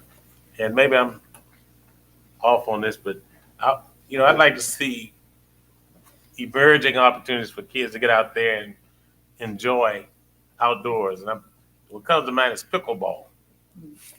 That's something that's an emerging sport and is growing like wildfire. So I'd like to see something as simple as that. Why aren't we looking at it if we're not on the intramural side?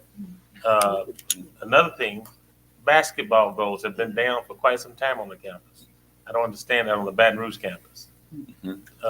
So I'd like to get a report on that and intramural facilities next month throughout the system. Where are we? Where do we need to be? Because you talk about retention. If you have something to keep them here and they're excited about coming back, as simple as that is, our unions and things of that nature, what we do beyond the classroom for our students, I'd like to get a report on that, Mr. President. The other piece is that will be coming up soon, maybe I shouldn't say it, but I will, is the food service contract.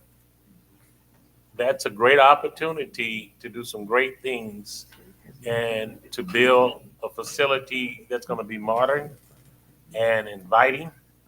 And right now, you go into our facilities, I go in there and eat unannounced. They do the best they can what they have to work with our current provider.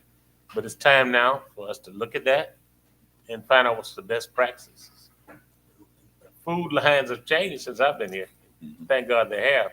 We have vegan stations, we have salad bars, pizza bars, yogurt stations, but there are a lot of other things that I think our students are missing out on. But we'll put it in. No, sir, I did not ensure I'm accountable. They didn't have many. We had steak twice a year, by the way. We call those special days. So every day is special here with the food service. So we're gonna have that on the for discussion too. But I'm saying all of that because that again, whoever the provider is, I want us to have as a board some serious discussion about them investing in the infrastructure. Quite frankly, I'd like to see a new building, Mr. President. I think that conversation's. Well, we have a for that. request for proposal. I think we're going to send out fairly soon. Isn't that true, Mr. McClinton? Yes, sir. Okay. Well, we'll be on the agenda to discuss at least next month. Thank you, Mr. Chairman. Yes, I'm going to address one thing, Mr. Chairman. One thing we did do, and it happened again when you're doing these projects, we saw the situation with the basketball courts back towards the dorm, and actually, before we had the issue with this current contractor, we actually had I increased additional money in the budget to be able to go ahead and pave, those basketball courts. But when we had issues with I can't say we, I guess it is we, but when FPNC had issue with the contractor leaving the job a little early without doing it, it was decided not to do it again. But I'm going to look into it right now to see about some deferred maintenance dollars that we can put in there and go ahead and get that area at least paved. The goal was to pave it because it kind of stopped just a little bit west of where we want to take it all the way back toward the dorms and then pave also the court. So I talked to FPNC about that just a couple of days ago. So we're going to see if we can continue to get that done. Thank you. Okay. I think that was about the last thing I had to share with the JF Clerk. So I'll answer any questions, Mr. Chair. One thing I haven't heard mentioned, and I appreciate it, we run into a slight challenge with our union and related housing project, Mr. President. I don't know if you want to address that. Sure. I understand we're having to rework our projections. Where are we on that? And how optimistic are you that we're going to be able to get that back on track? So we're going to ask for grace. We're going to use every political, I think it's going to take our federal delegation to help us get some grace from the Department of Education and give us another 6 months to get that figured out. What we have now just doesn't work. Even charging the students more than what I think is reasonable still doesn't make it cash flow. So we're going to have to back up and go to square one on those. I also think the opportunity to think comprehensively about our housing, realistically, just so you know my thought, we need 2,000 more beds on this campus to actually serve this campus the way it is. So freshman and sophomore classes can all be housed on campus. And we need to have a plan to do that. And it will include this HBCU Department of Education plan. But that's right now, that's 300 beds. That's not even close. So we've been connected with I think a company called JLL to help us look at this. They're doing it gratis at this point to look comprehensively at our housing. I've talked with the chair of the facilities committee to be a part of that. We're going to have an informal conversation to figure out where we are. And then hopefully by the March meeting, we will be able to come to this board with some idea how to proceed to add significant housing to our campus. One of the plans is to go to the state to ask this administration to help fund it and fund it quickly. Maybe we can leverage the debt associated with the USDA. That's where he's headed, he didn't say it. Yeah, right, that's a part of the, I've mentioned it every time I talk to those folks. Mr. Clayton? To piggyback on that, Tom Jonah did it some years ago, although I didn't like that plan, but I think it would probably be an easy sell if you were to just to contract out with a third party and have them go build it, and we take part of the student fees or whatever they get, so that pay toward the service the debt. Then after 30 years, it converts over to Southern. So I don't think you're going to get I'm being pessimistic here, but I don't think you can get the state to fund it. But I do think you can contract with any builder out there. We got Tillage and those kind of guys. They'll build that. They'll build them 2,000 beds. You got the property over there, and you assess the fees for the kids to pay their housing. But my other point was back to you, Mr. Dawson, if I can, Mr. Chair. And I bet you can't guess what I'm going to ask you about. But last night we were conversing, Dr. Means and I. I would like to see, the president alluded to our federal partners, if this is okay, Mr. Chair, Chair. If you would send a letter to Senators Kennedy and Cassidy and the congressional folks, asking them for funding to create another interest in out of Southern and into Southern that serves as an alternative evacuation route. And I'm talking about that Southern can't grow as long as you got, Hardin Boulevard, because you're not going to, you can attract all other kind of students if you move it over there by Dr. McMeans. That's a beautiful ag building. But I think if you write that letter, let's see if it gets any traction. And I would like to see a copy of it once you write it. But I guarantee you that'll help. And two, a weir for that rodent infested area behind the library and the law school over there. A simple weir would we get Angola guys to go take all the trees out. You don't need to pump the 3 foot of water in there from the river. And the weir would come up from the bottom, and when it needs the water to flow out, it'll flow back into the Mississippi River. Yeah. And it would drain from the city here. And it would just aesthetically would change the whole aesthetics of this whole university. And I don't think I've been begging for it. I don't think it's a big ask. I really don't. It would solve the erosion problems behind the ROTC because the water would be stagnant. And just please follow up on that. Write that letter and see if it gets any traction, Mr. President. Sure. We're going to get an update next meeting on earmarks. We didn't do it timely last year. When Mr. Clayton was on the board, he called and we were able to get several $1 million, quite frankly. So we're on it this year. Not completely done, but we have two grant writing entities helping us with that, as well as the federal group. So let me finish with I'll this. be able to report on it. This goes back to what Brandon DeQueer told me last night, and I don't want to take his idea, but he had a great idea. He said, don't get mad at me what I'm about to say, but I'm going to say it, Brandon. He said, let's start another foundation that deals with real estate. And he's so right about that, because the foundation we have now, it does its job and it does it well, but we need a foundation just to deal with real estate ventures, exactly what the president with his 2,000 beds.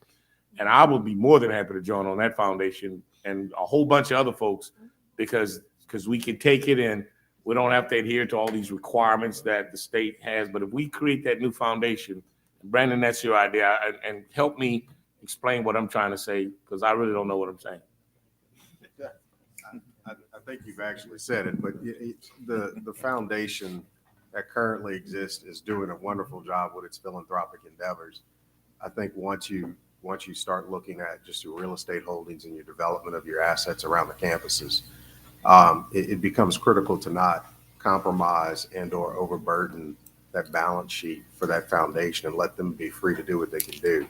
Because 90% of what you're looking at on your real estate investment and your asset side is going to be encumbered simply by some security to allow for the cash flow of the revenue, sort of like what they were just discussing on the Union project. And you don't want that to be saddled at your foundation. Now, granted, that's a different project using different funds through HBCU, which wouldn't involve the foundation. But for other ones, you definitely want to distance some of that, because real estate can also be a risky investment. And you don't want to be risky with your donors that are making long-term planning and gifts to the university. And Mr. President, I believe that if you were to follow that new foundation deal, it'll bode well by you in terms of your fundraising obligation, because it'll show then that the numbers that you generate there, I think, would be astounding. And I think I'm still admiring Chairman Thunders, but he talked last night about starting his chair for a capital campaign. So I think this chairman would get folks to buy into that. But if we do that other foundation, you'll get the Bernhardts, I hate to call these guys names, but they'll buy into that because they would want to invest in these 2,000 apartments or whatever you want to call them. I guarantee you they would jump on them like I don't know, particularly with overlooking the view of that river back to the left of those dormitories. I mean, you can't find a better place. So I might even consider getting off the board to go invest in that. You might do it soon, right? Thank y'all for hearing me out, Mr. Rutledge. Yeah, just one thing, and Attorney Clayton, we do have somewhat of a rendering of what we were doing with the Ravine project, which has a weir that's toward the river.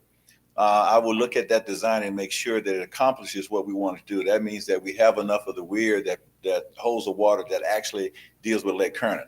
So let me do some checking with it, and I'll have a report next week. Thanks. Okay. And I think, if you will, the weir, because I remember Dr. Tarver talking about it, Tony, it's a young point. And he's been talking about it quite some time. And it's a part, believe it or not, of the master plan. And we need to just enable, because it just makes good sense. And to me, that's something that also can be a near mark. So thank you. Yeah, it's definitely in the design. I know that, and I'll just get the details for the next meeting. Mr. Dawson, did that complete your presentation? Yes, sir. Before you step away, board members, any other questions before you leave? Any other?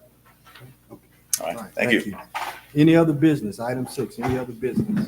If not, I'll entertain a motion for adjournment. So moved. Thank you. We stand adjourned. Mr. Chair. Thank you so much, Mr. Chairman Turner Rutledge. Go directly into the Finance Committee report and ask that the chair of that committee, Dr. Arlanda Williams, take charge. Thank you, Mr. Chair. I'd like to call the Finance Committee meeting to order. Roll call, please.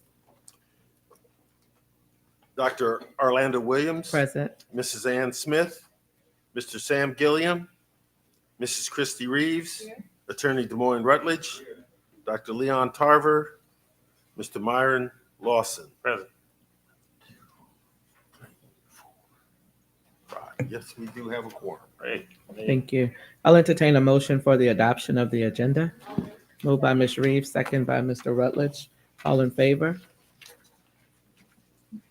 Motion passes. Any public comments? Item 5, informational items. The financial report is in the back, as well as the operating budget cycle. So budget hearings are January 1st through February 29th this year. 29th this year. Last year we had a couple at the end, but what I'm asking is that the administration would send the dates of those budget hearings so that if anyone on this committee would like to sit in, we won't have to do it twice. We could be participant before it's time to submit the budget, and we won't be coming behind it after it's already submitted, questioning it. So, yes, the Finance Committee. So understand what we're doing. I think it'd be great for board members, they have the time to sit in on the campus-based budget hearings. But the whole purpose is last year, I discovered we started those campus-based hearings in June. Right. That's why we're starting them in February, so that when we put this together, the board in April or May can review these at least 2 months ahead of when we have to submit them to the state and the Board of Regents. Correct. And if the Finance Committee members are there at the beginning, it will save us from having to come back until we could ask questions up front. Sure. In June, we won't have to.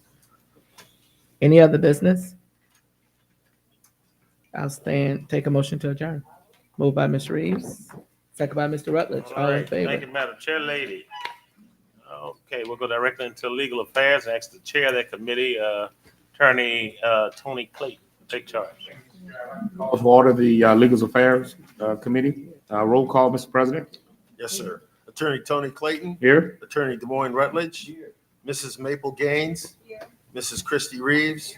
Attorney Edwin Shorty. Mr. Jairon Young. Here. Mr. Myron Lawson. Present. We have a quorum. Thanks. I will now entertain a motion to adopt the agenda. Probably moved by Mr. Rutledge, second by the student member, and the agenda is now adopted. Any public comments, anything germane to what's on the agenda? Seeing no one come forward, I'll move forward to action item 5A, which is the request of approval of contracts, amendments, agreements, grants, etc. I would entertain a motion in global to pass both items A and B unless someone has questions. The move by Ms. Rutledge, second by Ms. Maple Gaines. All in favor said aye. Any opposition? No opposition. It passed. Next item, 6, informational item as it relates to medical marijuana update. Mr. President, with whom shall I speak with to talk about this? Chancellor McMeans. Means your floor. Yes, Dr. Jana Snowden will be presenting on an update for the medical marijuana plan. Oh, she has an entire midsection of the audience back there. So back up, huh? Yes, sir. Good afternoon, honorable members of the board, and happy 2024. With all the negativity that surrounds this program and the negative stigma that's been associated with it, I do thank you all for allowing me the opportunity in this platform to tell the positive things that we do and what this program is doing, not only for Southern University, but for the state of Louisiana. So I will tell you though, I knew I was on the agenda for the update, but when I saw it was under legal affairs with Attorney Clayton, I was like, oh my. And oh Lord. But that was that's actually a shameless plug for our Oh My product. Yeah, I heard. That's pretty good. Why, thank you. You softened me already. Oh, okay. Oh, you okay. Now, I will tell you that, there's a lot of work that goes into this program, a lot of the behind the scenes. But I wanted to just give you this update today and give an overview, a timeline, and show you what we've been doing. So, when it comes up. Okay. So most of you know that in 2025, we were given the first right of refusal to be a licensed facility along with LSU. Just for the record, that was probably 2015. Oh, 2015. What did I say? 25. Oh, okay. Oh, I'm taking it far, huh? In 2015. But we were allowed to produce medical marijuana, and thank you for that. So under the leadership of Chair Lady Ann Smith, we submitted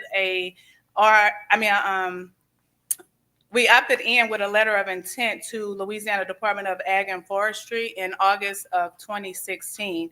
We then put a committee together and issued an RFA in May of 2017 with a deadline to submit applications in June of 2017 of the same year.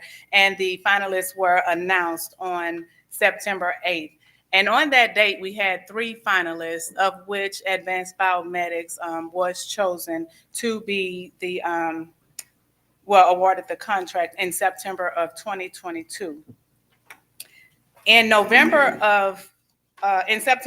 22 of 2017, and in November of 2018, we amended the contract where we had Advanced Biomedics now doing business as Ilera Holistic Healthcare. I will tell you that Ilera did hit the ground running in this endeavor. Again, 2018, we amended that contract. 2019, we started locating the facility, which is located in Baker, Louisiana. And this is just a snapshot of the facility and what our operation looks like. We actually have over 9,000 square feet of growth space at the facility, and I encourage you all to come and take a visit of that facility. You'll get a greater appreciation for it. Now, what we were charged to do is supply at that time, 9 pharmacies that had been licensed in the state of Louisiana to dispense the medication. The 10th license just came. Well, it will be coming online this month, at the end of this month. But what you'll see highlighted here is we have 3 satellite locations that have come up due to recent legislation. So those came up in 2023, and that's in Region 1, the New Orleans area. We have Region 4, Acadiana, which was in New Iberia, and Region 9, Willow Pharmacy. They opened another operation in Slidell, Louisiana. A part of our contract, and one of the things that we were very intentional about doing is making sure that we increase economic development in the North Baton Rouge community, which is why our facility is located in Baker, Louisiana. And to date, okay, we have over 60 employees at the facility. We have recent and past graduates of Southern University, ranging from agricultural department to law, that have worked at the facility. And again, we supply the state along with LSU, but this is just a view of some of the products that we have to offer. And they range from topicals, tinctures, meter dose inhalers, the 510 inhalers, pre-rolls, flour, and gummies. And I will tell you that we have about 15 to 20 products coming online in Q1 of this year. So we're working to do that. And one of those products is going to be like a tablet, something like a Tic Tac mint that you'll put in your mouth. So that's coming. So look forward to that. And again, our product listed right under products is the Oh My product. And that's our highest THC gummy that's on the market. So we're very proud of that one. Some of the key legislative updates to take note of and that have changed the face of this program are we changed the regulatory agency from Louisiana Department of Ag and Forestry to Louisiana Department of Health now. There is also a mechanism in place for the satellite locations that I just told you about. And independent laboratories are now allowed to apply for applications to be testing facilities for this endeavor. Also, we moved to a telemedicine profile as well, so they can actually go to the physician and see them, or they could schedule a telemedicine visit and get their recommendation. And one of the key things to note is now nurse practitioners, psychologists, and any physician who is licensed with a CDS license can recommend medical marijuana. And that's important to note because of the number of prescribers that are needed for the program, and also the patients. But right now, from 2019 to 23, you'll see that we see a trend of increase over the years, showing that our prescribers are going up. And we've accounted that to the education that has been provided on this front. We are working, Dr. Whitfield and I have been working on a program to get these physicians and clinicians, trained in this space so they are more comfortable with getting in this space. So that will be rolling out around the summertime. You'll also see an upward trend in the number of patients, throughout the year. We have been intentional about the education that's been provided in this space, and we'll continue to do so. And I'll tell you that the count as of yesterday was over 82,000 patients on the program now. The contributions to SU from Ilera, and you'll see it here, we've, over the span of 5 years, $6.15 million have been allocated, and that's contractually. And that's not to mention the contributions that Ilera pours into the community. Also, they've supported the athletic gala and turkey giveaways, every year and things like that. So we're doing great work in the community. We plan to continue to do so.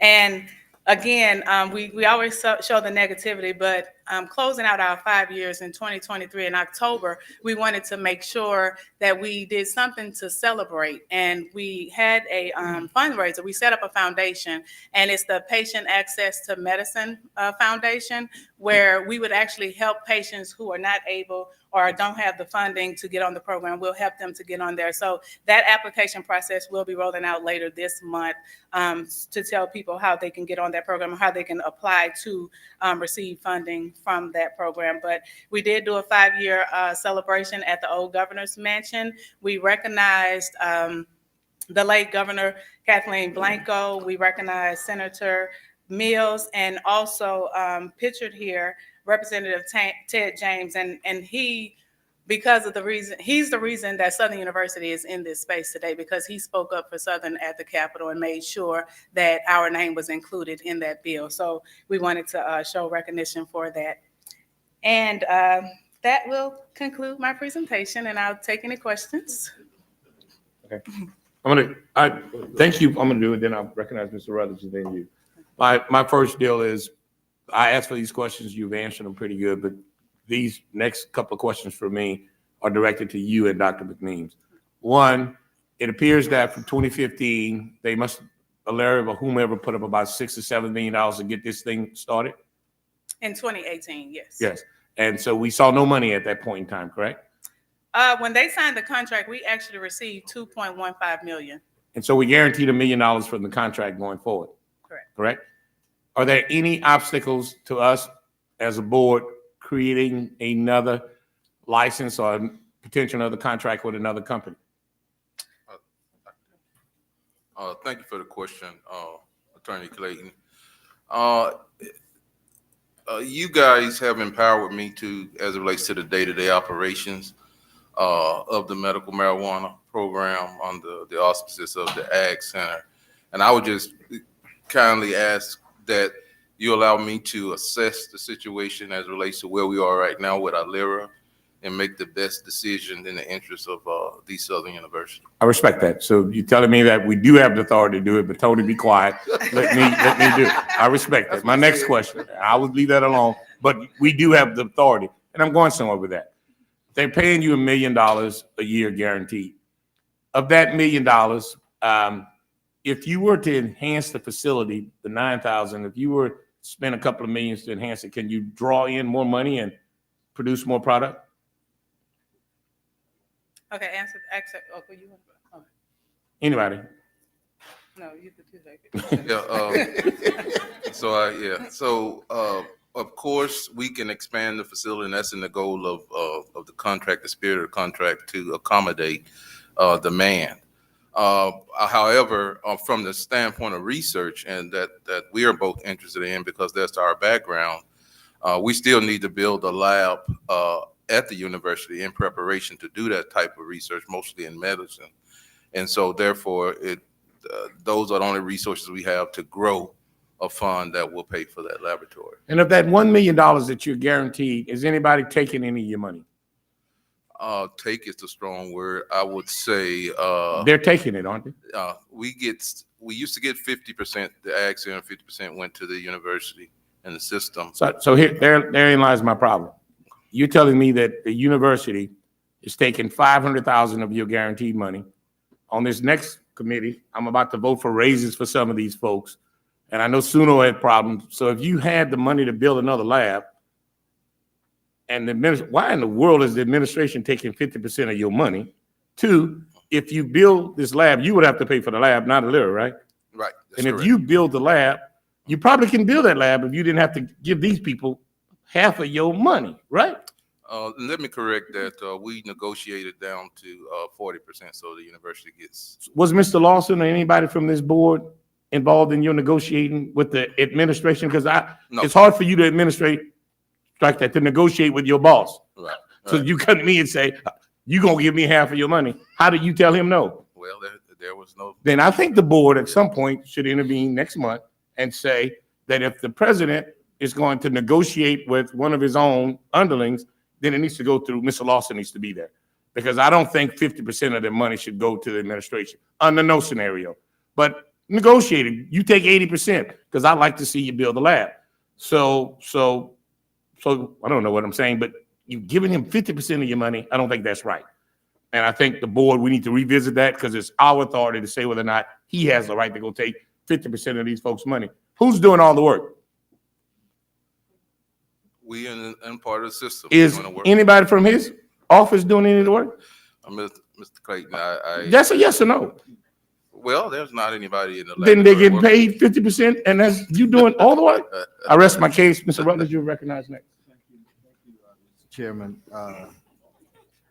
In fairness to that point, if I believe this current administration inherited that arrangement. Is that right? Yeah, it wasn't an arrangement. Hello? Can you hear me? There you go. I said, in fairness, I believe the current administration inherited that arrangement. And the current chairman. Yeah. But I think, yeah, certainly, I think certainly the board has the authority to, but I do think the potential windfall here, that the rising tide should lift all of the boats. So I think there is a reasonable expectation that the system and perhaps some of the other entities might be able to benefit from this. But I certainly support having a reasonable conversation about the revenue split. So I'll leave that. We there. will. I want to. Well, just Pardon first me? of all, just Ms. Dudley and I appreciate your maritime reference right there with the rising tides. That's all. Good. It's a good port reference. It's the only thing I'm going to say all day, but I just want to get it in. And that's a great book. I highly recommend. Also, that there ought to perhaps be a meaningful conversation about what the revenue split looks like. What's fair? What's fair? What's fair to Dr. McMeans, but also what's fair to the system also. But I just wanted to gently make the point that this was not created by this administration. It's an arrangement that they inherited. Because I was a part of some of the conversations with Dr. Belton when this originally was constructed. I also want to thank Mr. Clayton for requesting the information that we received from Dr. McMeans. Dr. Snowden, do you have the report that was provided to us in front of you? Which report is that? The financial report that was I provided. don't You have do it not. with my me. only question is, and I mentioned this to Dr. McMeans also, and I just want to make sure that I understand it. On the second to the last page where this schedule here shows the detail, the revenue and expenditures beginning in December of 2018 through December 31st of 23, the top line says net revenue. I saw that. Now, in my mind's eye, net revenue means that this is revenue after expenses have been deducted. All right. And then I see an itemization of expenses that were deducted under net revenue. Was this supposed to be gross revenue? Yeah, it's And then misplaced. these expenditures, or were there any expenditures deducted from this top line? So just looking at this, and I will go back and I'll come back with the answer to you, but looking at it and from my knowledge, I think it should read gross. Okay. That's right. Yes. And if it doesn't, if there's something different, if you just correct Will do. the information. All right. So my questions are, we've seen a sort of a very quick evolution and growth in this space. I remember Dr. Whitfield and I being at one of the very first meetings where there was this wailing and gnashing of teeth just to create the first 2 or 3 disease states that were authorized. Sure. And I remember some of them in the room, legislators, saying, "Now don't come back here next year and ask for chronic pain. Don't come." And this lobby did, and we've seen the significant expansion of the disease states to where they are.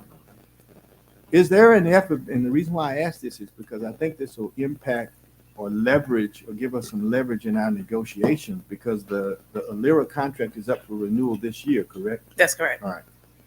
Is there a move afoot this session to go from where we are to recreation?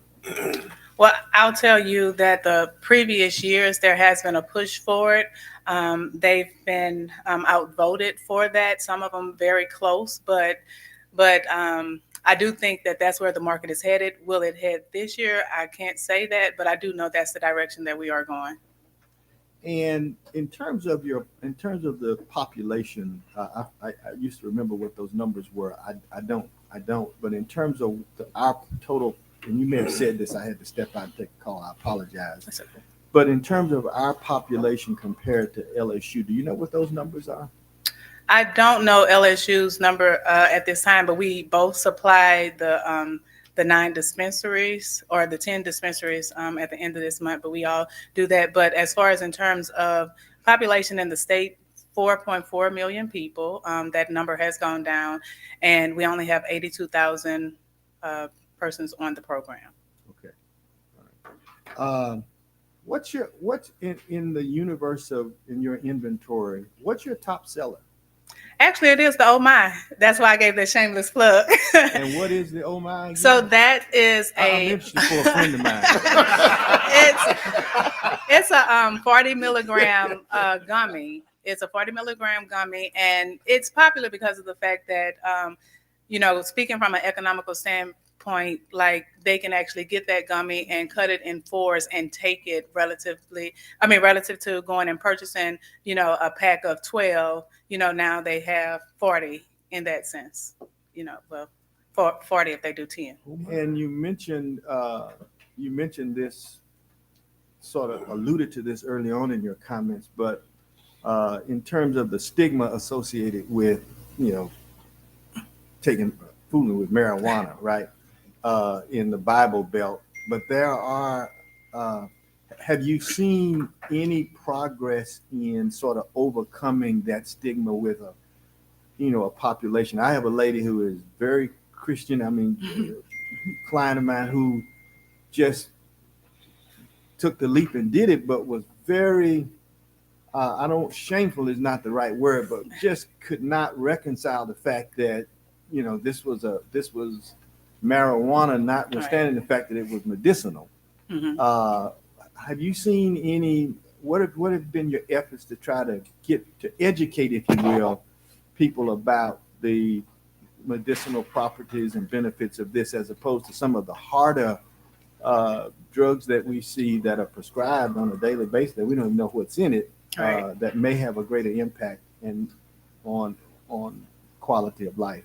Well, I'll tell you first is the testimonials that we receive from the patients. We do go around the state and we do educational series. Matter of fact, they did one on yesterday in a rural area. But it's those patient testimonies, but you'll also see that because being that Louisiana is a very conservative state, if we were not seeing that and if the people were not seeing that, you wouldn't see the legislative changes that we are seeing take place, if they didn't feel that it was benefiting. So it is those patients coming up there, giving those testimonials, saying how they were bedbound and now they're able to, get up and go outside now and enjoy, the sunshine. So it's definitely testimonials and this educational component. My final question, Mr. Chairman, back to the Oh My. What's that prescribed for? What is that prescribed to treat? Just chronic pain? So it's mostly chronic pain because it is a higher dose. But that's what most of them get it for, but some get it for homeostasis, and that's just the overall balance if they were to cut it in fours. Okay, thank you. Thank you. Oh, stop it, Dr. Whitfield, then you. Dr. Stone had a couple questions. One was, you said there's 10 dispensaries. How many, 4.4 million people you're referring to, the known people in the state? In the state of Louisiana, yes. That are actively on? No, that's just the number, the total number of the population. In a 2,000 program. 82,000 in the program. How many providers? I think the number is very low. So it is very low. As of yesterday, that number, it was reported at 510 providers, but that's give or take because you have some who don't renew the license and so they fall off. So I'll say give or take 510. So the reason I'm asking that question, and I've talked to you and Dr. McMeans about it, I'm convinced that we have to be at the forefront of the lead of educating the community on this, and not just the patients, but the physicians. One of the problems that I expressed here, many of the doctors don't know how to use this. Yes. So when you talk about recommending and not prescribing, but recommending the cannabis to a patient, I don't use the word marijuana, it has a lot of negative connotation to it, but recommending cannabis to a patient that goes to a dispensary, not a pharmacy, to pick it up. Most of my physician colleagues have no idea what it is. So I think we need to host on this campus a symposium, a CME study, where physicians can come on our beautiful campus, learn about cannabis. You and I are going to work on that curriculum and get it together. But Tony, that's what we need to do. We need to be at the forefront. I don't even think LSU's board has a physician that's interested in cannabis on their board. So you have a physician that's interested, that knows something about it, but I need to learn more as well. And unfortunately, some of my patients talk about cannabis better than I can.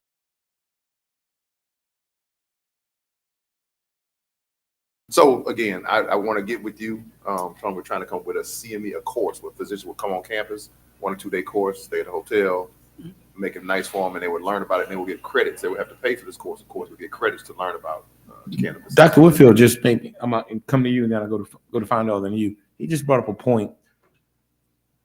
Mr. President, didn't we have a pharmacy on this campus before? Oh, we did, didn't we? Pharmacy. So if we had a pharmacy, well, if you had a pharmacy, could we do a pharmacy, and will that help us in terms of if we started our own little pharmacy up here? We wouldn't be able to. Those have to be. Let me ask the lawyer. Brandon, can we? Can we create our own pharmacy? We don't need to go amend anything, but if we started our own pharmacy, could we do that legally? You'd have to be approved. You have to make the same application as the other 10 dispensaries in order to be a dispensary. You have to have a pharmacy license. I don't think we gotta. But I'm saying, why wouldn't we do that? I think we had a pharmacy already.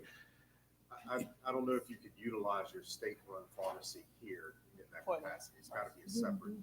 It can only sell. I wanted to find a place to go buy the old mine that Mr. Rutledge was talking about. One other thing before I go to you, Mr. Findell. You mentioned something about renewing the contract at the end of this year. Mr. Rutledge did.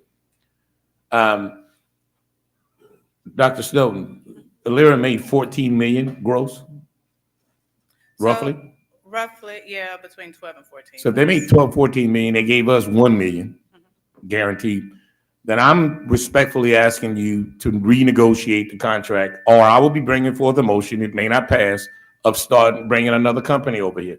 So y'all need to renegotiate it because you need to get, I mean, it's your house, it's your product, you're doing the work, they're growing the stuff, they're getting 14 million and you only, I mean, even the lawyers, I get 40%. So y'all need to move that up to 15 to 20%. And if they don't want to do it, we'll just bring another, I'll make the motion. And I hope this board agrees with me to say, look, McLean just asked me, Tony, back off. I'll back off. I'll hold off on the motion, but I certainly want to see y'all go renegotiate this contract. I like $3 to $4 or $5 million we ought to get from them. They're getting 14 million and now they're going to make more money. So it'll probably get up to 20 million and they're still giving you 1 million. So either renegotiate the 20% of the revenue or whatever the profit is, or bring us something back before we move to renew this contract. Because I would bring a substitute motion to say, let's bring in another party because we can bring somebody else in. There's no reason why we couldn't. Back to you, Mr. Findell, and then Ms. Gaines. Yeah, thank you very much.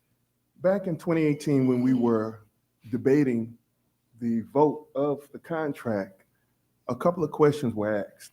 One of which was, has this company been able to have minority participation in buying of their products?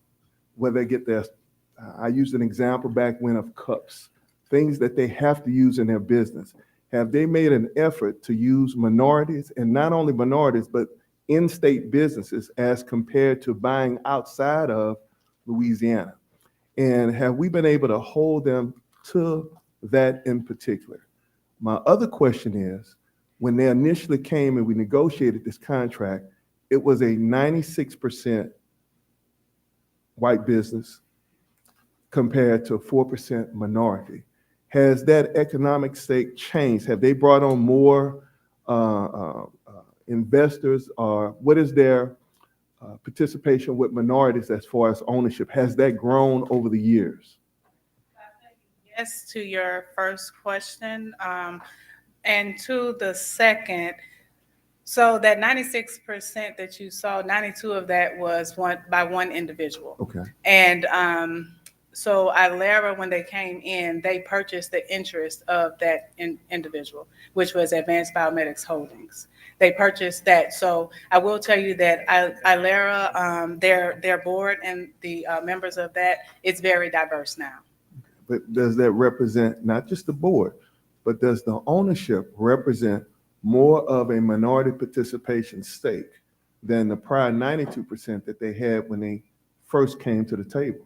It does. Okay, all right. And you spoke earlier of participation as far as buying products. Is that something that's measurable moving into the negotiation of this next contract that's coming up at the end of the year? Yeah, we've been meeting with the attorneys, and we're looking at the old contract in its entirety, and we're revamping those things, especially those things that have changed legislatively, and what our needs are now as well. So we're looking at everything as a whole. So you said they're measurables to show that they've Yes. purchased products from minority-owned businesses and Louisiana-owned businesses. Even if they're not minorities, they're buying products from within the state of Louisiana. Those that we can purchase in Louisiana, it is getting purchased and it's been supported in Louisiana. But, you have to understand, especially in this field and this line, this is new to Louisiana. So most of those things, Louisiana And when doesn't we have. spoke about this years ago, we knew that. But if there were Yes. available in the state, the state would be first and then go outside of the state. Yes, of course. All right. Thank you, Dr. Thank Snowden, you. for what y'all are doing. I know program and it encompasses an awful lot. Do you have the manpower? Do you have the things that you need moving forward in the event it would turn into recreational? Would that literally change and add more work for y'all? You would need more people, bigger infrastructure, or those things if it should pass the legislature either this year or next year? Most definitely, but if it passes recreational, and the chancellor, he always says this, but we look at other, we're looking at other avenues if it was to pass, being that we, possibly could be grandfathered in this space or something like that to make sure that we receive taxes from the sales from the state as a whole. All right. Thank you very much. Ms. Maple? Yes, my question is, and it was on one of the slides, it was moved from the Department of Health Moved from the Department of Ag and Forestry to, Department of Health. oh, okay. Now, under the contract, we're not just doing production. We also do the PR end, we do the education end of it throughout the state. Is that correct? That's correct. Now, I will tell you, when we first started the program, we were not allowed to really market the program, and that just passed in 2022 where we can actually do marketing, and that's why you started seeing medical marijuana terminology or cannabis terminology more across the state. Okay, one other question. Whose responsibility is it to update physicians on this? Many are reluctant to even have the conversation. So where does that fall? So that lies within the medical board. They're governed by their own set of rules. So they all have it. Pharmacy board has their own board, and we have one for this program. Okay, thank you. Anybody else? Quick question. Chairman? The trend is growing for us utilizing the cannabis. How are we doing with the capacity to meet the growth? Well, I showed you that we have a over 9,000 square feet of grow space. We're meeting that demand. We still have a lot, of room to grow, but I will say that we're doing our part in making sure that products are getting to those patients. We've had in the past, some people say that this is not available, but they have to understand and I say we, Southern University, Ilera, we are the wholesaler. So we sell to the dispensary. So we sell what they order. It's not that we send certain products, but now we will look at the system and see what moved more, because we have that, we have access to the system to see what's been sold. So when we look at that, we see what products are doing well in what areas, and we would suggest those products to the dispensaries, and that's how it's sold. Yes, All right, I will go to Dr. Williams and back to you, Ms. Gay. I just have a quick question about quarter one. I know you talked about Oh My, but what are some of the other products that may be coming out? So we have more gummies that are coming out. That tablet I told you about, a Tic Tac, we have that coming out. We've been looking. Jag Bites? The Jaguar Bites, they're out. So those have come out. That was actually shown as well. It's next to the Oh My. Next, the word in gummy chew. So those are out, and that is a 5 milligram dosage. So that's a smaller dose for those persons who don't want to consume as much. My other question is it a way that, because there's lots of questions around this, is there a way, and I went visit it, and I'll tell y'all, and I don't indulge, Attorney Cleveland. No, I was thinking that. It was, I went to see it on 420. Oh my. Oh my. It was something, but it's very interesting. What I thought I was going to see is totally different from what I saw. And I like what Dr. Whitfield was saying on the education side, not the going out educating, but the education side within this system, we have opportunity to really grow a program if we would all truly go over there to see, because it can take it from the technology pieces there, the healthcare pieces there, and there's even, and here I am being selfish on the 2-year part, the culinary pieces there, because the gelatin has to be made and the like. And I saw so many different pieces to the process that I didn't even mind the smell when I left out, because at first it's overwhelming. But it's interesting that we could look Did you at- inhale? No. But we need to look at how we can advance this beyond the scope that we are currently at. And I'm just asking if it's a way that we can set up that this board can go over there to actually do the tour, because Yes, it's most interesting. definitely. So I can get with Miss Tracy Jarrell to send those invitations or invites to you, and we can schedule that for sure. Ms. Gaines? Very basic question on the types. You have tinctures, gummies, self-rolled, all of that. How do you determine what, and how is that as far as your wholesale? So the pharmacies request a certain type, and then you fulfill that Yes, order? yes, ma'am. Is that how it works? Yes.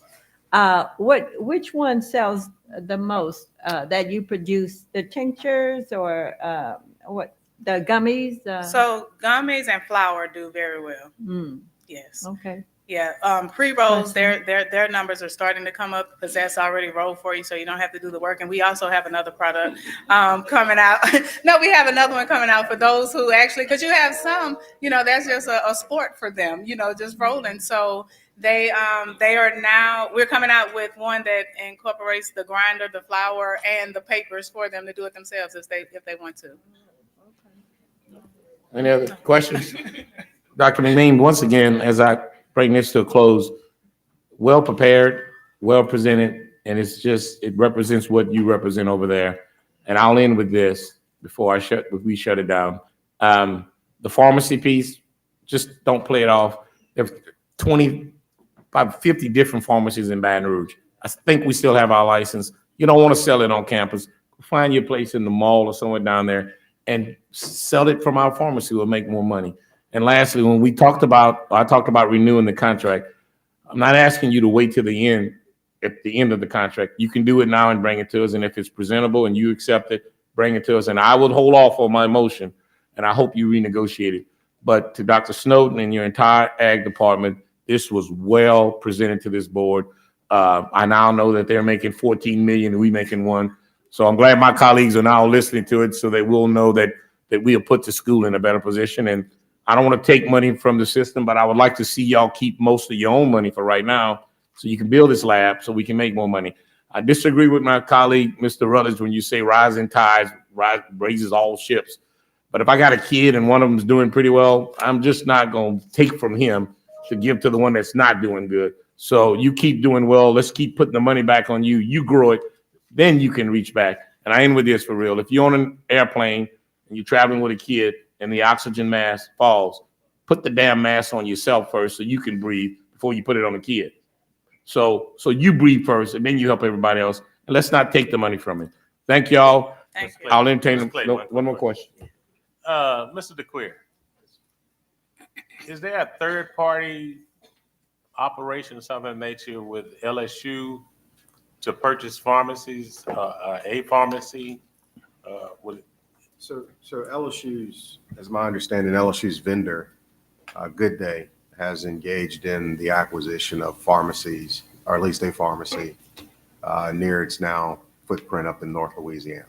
And that gets to my point. I don't want us to sleep on, even if it's a third-party approach, us having some tentacles into a farm. That's where the money is. Yes. One day y'all gonna think I'm a Negro Diamonds or some genius. Well, I think that went back What to is a Mr. third Clayton's party? point.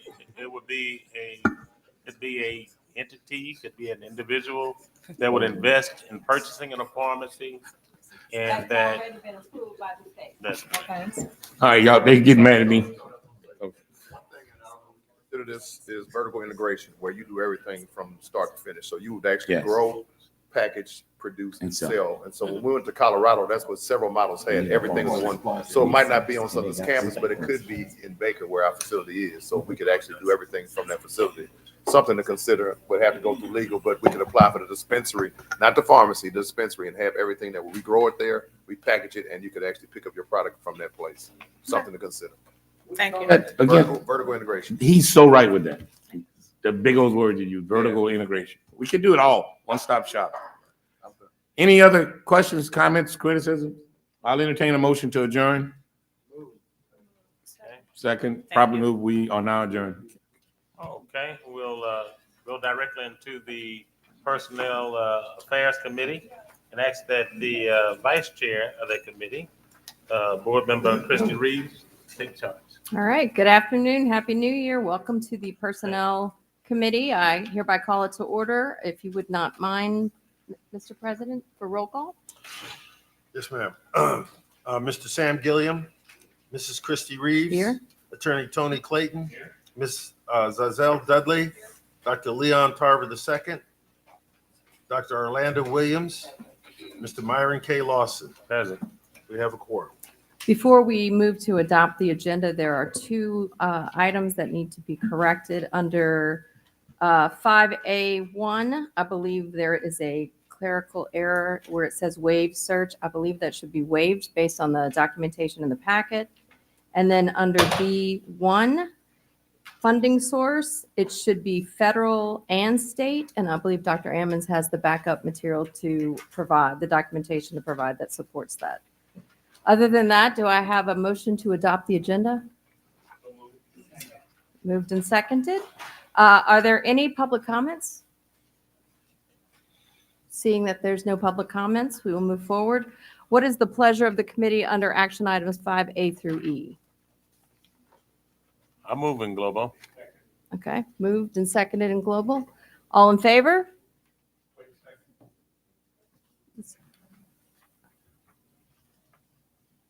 I want to make sure you got a quorum because I'm contemplating voting against this.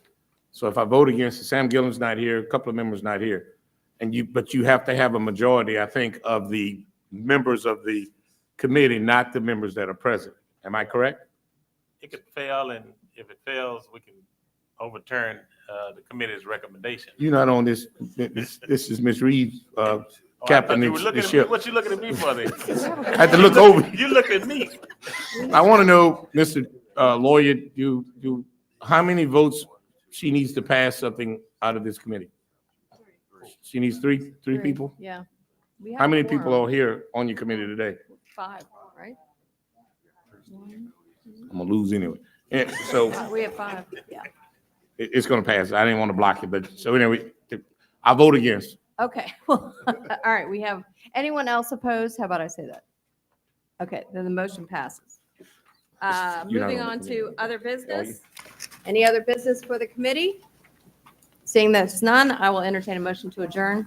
So move. All right, Okay. it's been moved. and seconded. Take it. Thank you. I know it's been, thank you, stand-in, Board Member Reeves. I know it's been an ambitious day. We're gonna dive right into the Southern University Board of Supervisors meeting. Now time to call to order. Roll call, Mr. President. Mr. Myron K. Lawson. Present. Dr. Ronnie Whitfield. Attorney Tony Clayton. Ms. Zazelle Dudley. Mr. Raymond Fondell Jr. Mrs. Maple Gaines. Mr. Sam Gilliam. Mr. Paul Matthews. Mrs. Christy Reeves. Here. Attorney Des Moines Rutledge. Attorney Ed Shorty. Mrs. Ann A. Smith. Dr. Leon R. Tarver II. Reverend Dr. Samuel Tolbert. Dr. Orlando Williams. Mr. Jairon Young.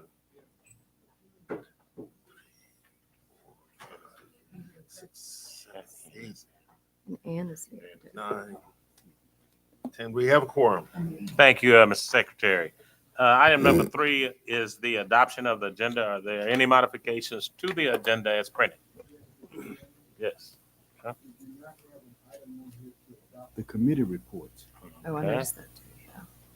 So we need to add We that need to do a by committee. unanimous approval of the entire board. Otherwise, all of this we've done today will be for naught. We'll be standing as a committee of whole and adopt the recommendation. Okay, let's amend the agenda to include the committee reports adoption. What item you want to make it? We can make that 3.5. 6E?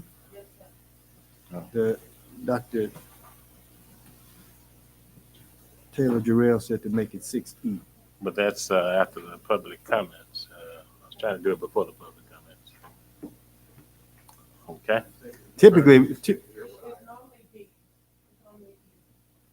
yeah. Okay. Any recommendations from the No, council? we just couldn't hear what you were labeling. We need to add committee reports to approve. Right. What are you labeling it under 6E? Or E? is that where you put it? I was thinking it needed to come before committee reports, but I imagine it does not. How about we We just just name it 6E. 6B and then move each down? A letter. Yeah, that's fine. Each down a letter. Correct. That works. I move that we adopt the agenda with the addition of naming 6B, the adoption of the committee reports. C will be request approval of the mission statement. D will be request approval of the executive vice chancellor's appointment. And E will be chancellor evaluation. You've heard the amendment to the agenda. What's your pleasure? Okay. He's already moved and he's seconded. So we're gonna do a roll call for the amendment, then we're gonna vote on the adoption as amended. Roll call. Roll call. Mr. Myron K. Lawson. Yes. Dr. Ronnie Whitfield. Attorney Tony Clayton. Mrs. Azelle Dudley. Mr. Raymond Fondell Jr. Mrs. Maple Gaines. Mr. Sam Gilliam. Mr. Paul Matthews. Mrs. Christy Reeves. Attorney Des Moines Rutledge. Yes. Attorney Edwin Shorty. Mrs. Ann A. Smith. Dr. Leon R. Tarver II. Reverend Dr. Samuel Tolbert. Dr. Orlando Williams. Mr. Jairon Young. Thank you. Or in the anteroom. If you would, she's in restroom. If you don't mind holding the vote open until she returns.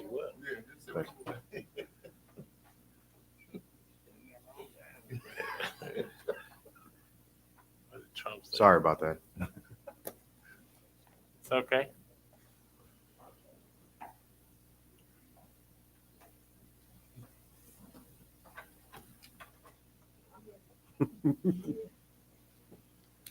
Yes. Yes. Christy Reeves. Okay. Thank you. Okay, that motion carries. Now we'll vote for the adoption of the agenda as amended. What's your pleasure? Got a motion by Dr. Winfield and second by President Young. Discussion. Hearing none, all in favor, aye? Aye. Opposed, motion carries. Item number 4, public comments. Are there any public comments pertinent to the agenda as adopted? Seeing no one approach the podium, we'll go to item number 5, resolutions. Mr. Secretary President. President Secretary. Resolutions. I see you. Gotcha. Okay, we have 5 condolences and 1 commendations this afternoon. Condolences. Dr. Terrence Reese was a former SU physics professor. He will be remembered for his contributions to the physics team and the positive influence on each of them. He will be deeply missed by all who had the privilege of knowing him. He passed away December 23rd, 2023. Miss Maribel Gervin was a graduate of Scotlandville High School. She was a supervisor in the SU Housing Department, where she retired after 34 years of service. She passed away on January 2nd, 2024. Mr. Leon D. Hutterson was an aviation technician for 19 years and a certified chef. In his free time, he enjoyed cooking, reading, music, and chess. He passed away on January 3rd, 2024. Dr. Dorothy Pierre Thompson, affectionately known as Dot. She had an extensive career as an educator for 42 years until her retirement in 2002. She taught in the Iberia Parish Schools and Southern University Laboratory School prior to becoming a faculty member at Southern University and A&M College, where she later became the head of the biology department and appointed as a Chancellor's Fellow. She also received the honor of being inducted into the Hall of Fame of her alma mater, Grambling State University, in recognition of her trailblazing research efforts as a scientist. Dr. Thompson is the sister of Chancellor John Pierre of the Southern University Law Center. She passed away on January 4th, 2024. Miss Willa Dean Anderson Stone, the wife of the late Jesse Nealon Stone, Jr., passed away yesterday, January 11th, 2024. Condolences to her daughter, Judge Shonda Stone Williams. Funeral arrangements are pending. Accommodation, Mrs. Glenda Kane was a faithful employee in the registrar's office from 1973 to 2023, 50 years of service. She retired on December 28, 2023. We thank her for her service and wish her a happy retirement. This concludes our resolutions. Dr. Vita, I'd like to add one to the list of accommodations, and that's our very own Attorney Brandon DeQueer, who has been elected the first African American to lead the State Wildlife and Fisheries Commission.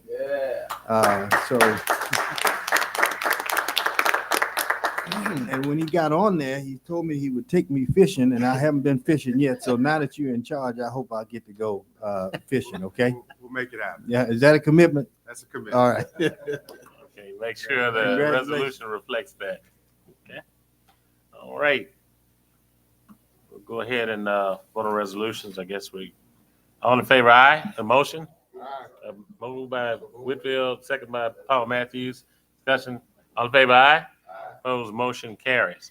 Item number 6, action items. What's the pleasure? I so move that we adopt action items A through, I don't believe E needs to be adopted, does it? No. Okay. So then I move that we approve items A through D in global. Yes. Okay, thank you. It's been properly moved by Attorney Rutledge, seconded by Board Member Matthews. Any discussion? Hearing none, all in favor, aye. Opposed, motion carries. Item number 7, informational items. Well, you still have. So we got to do the chancellor's evaluation.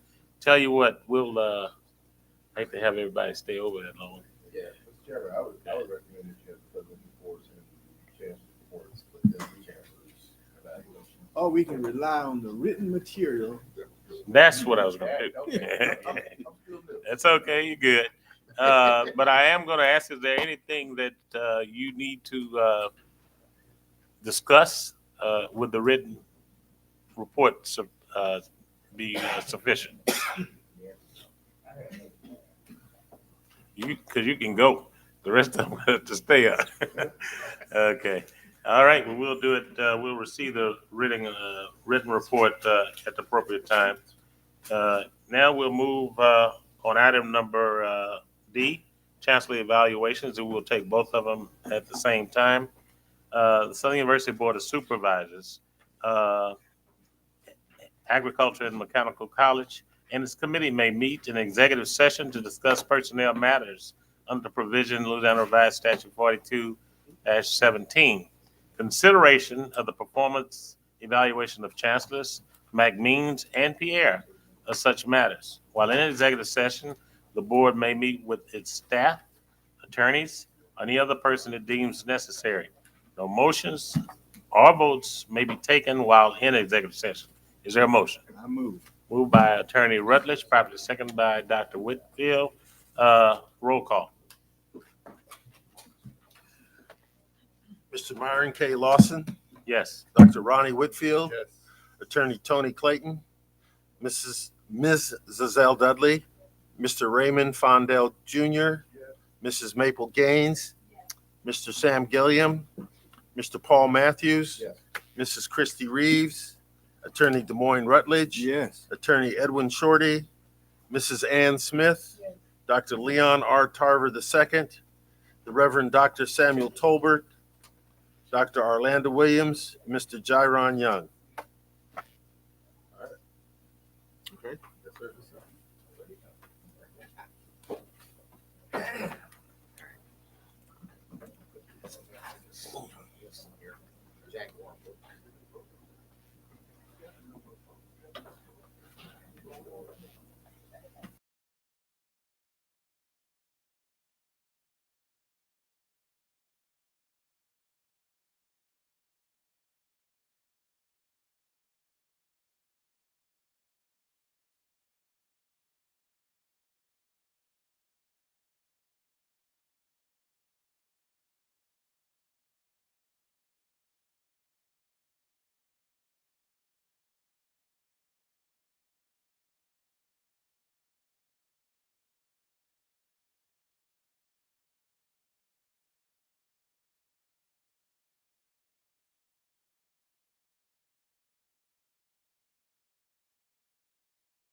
While in executive session, the board discussed the performance evaluations of Chancellors McMeans and Pierre.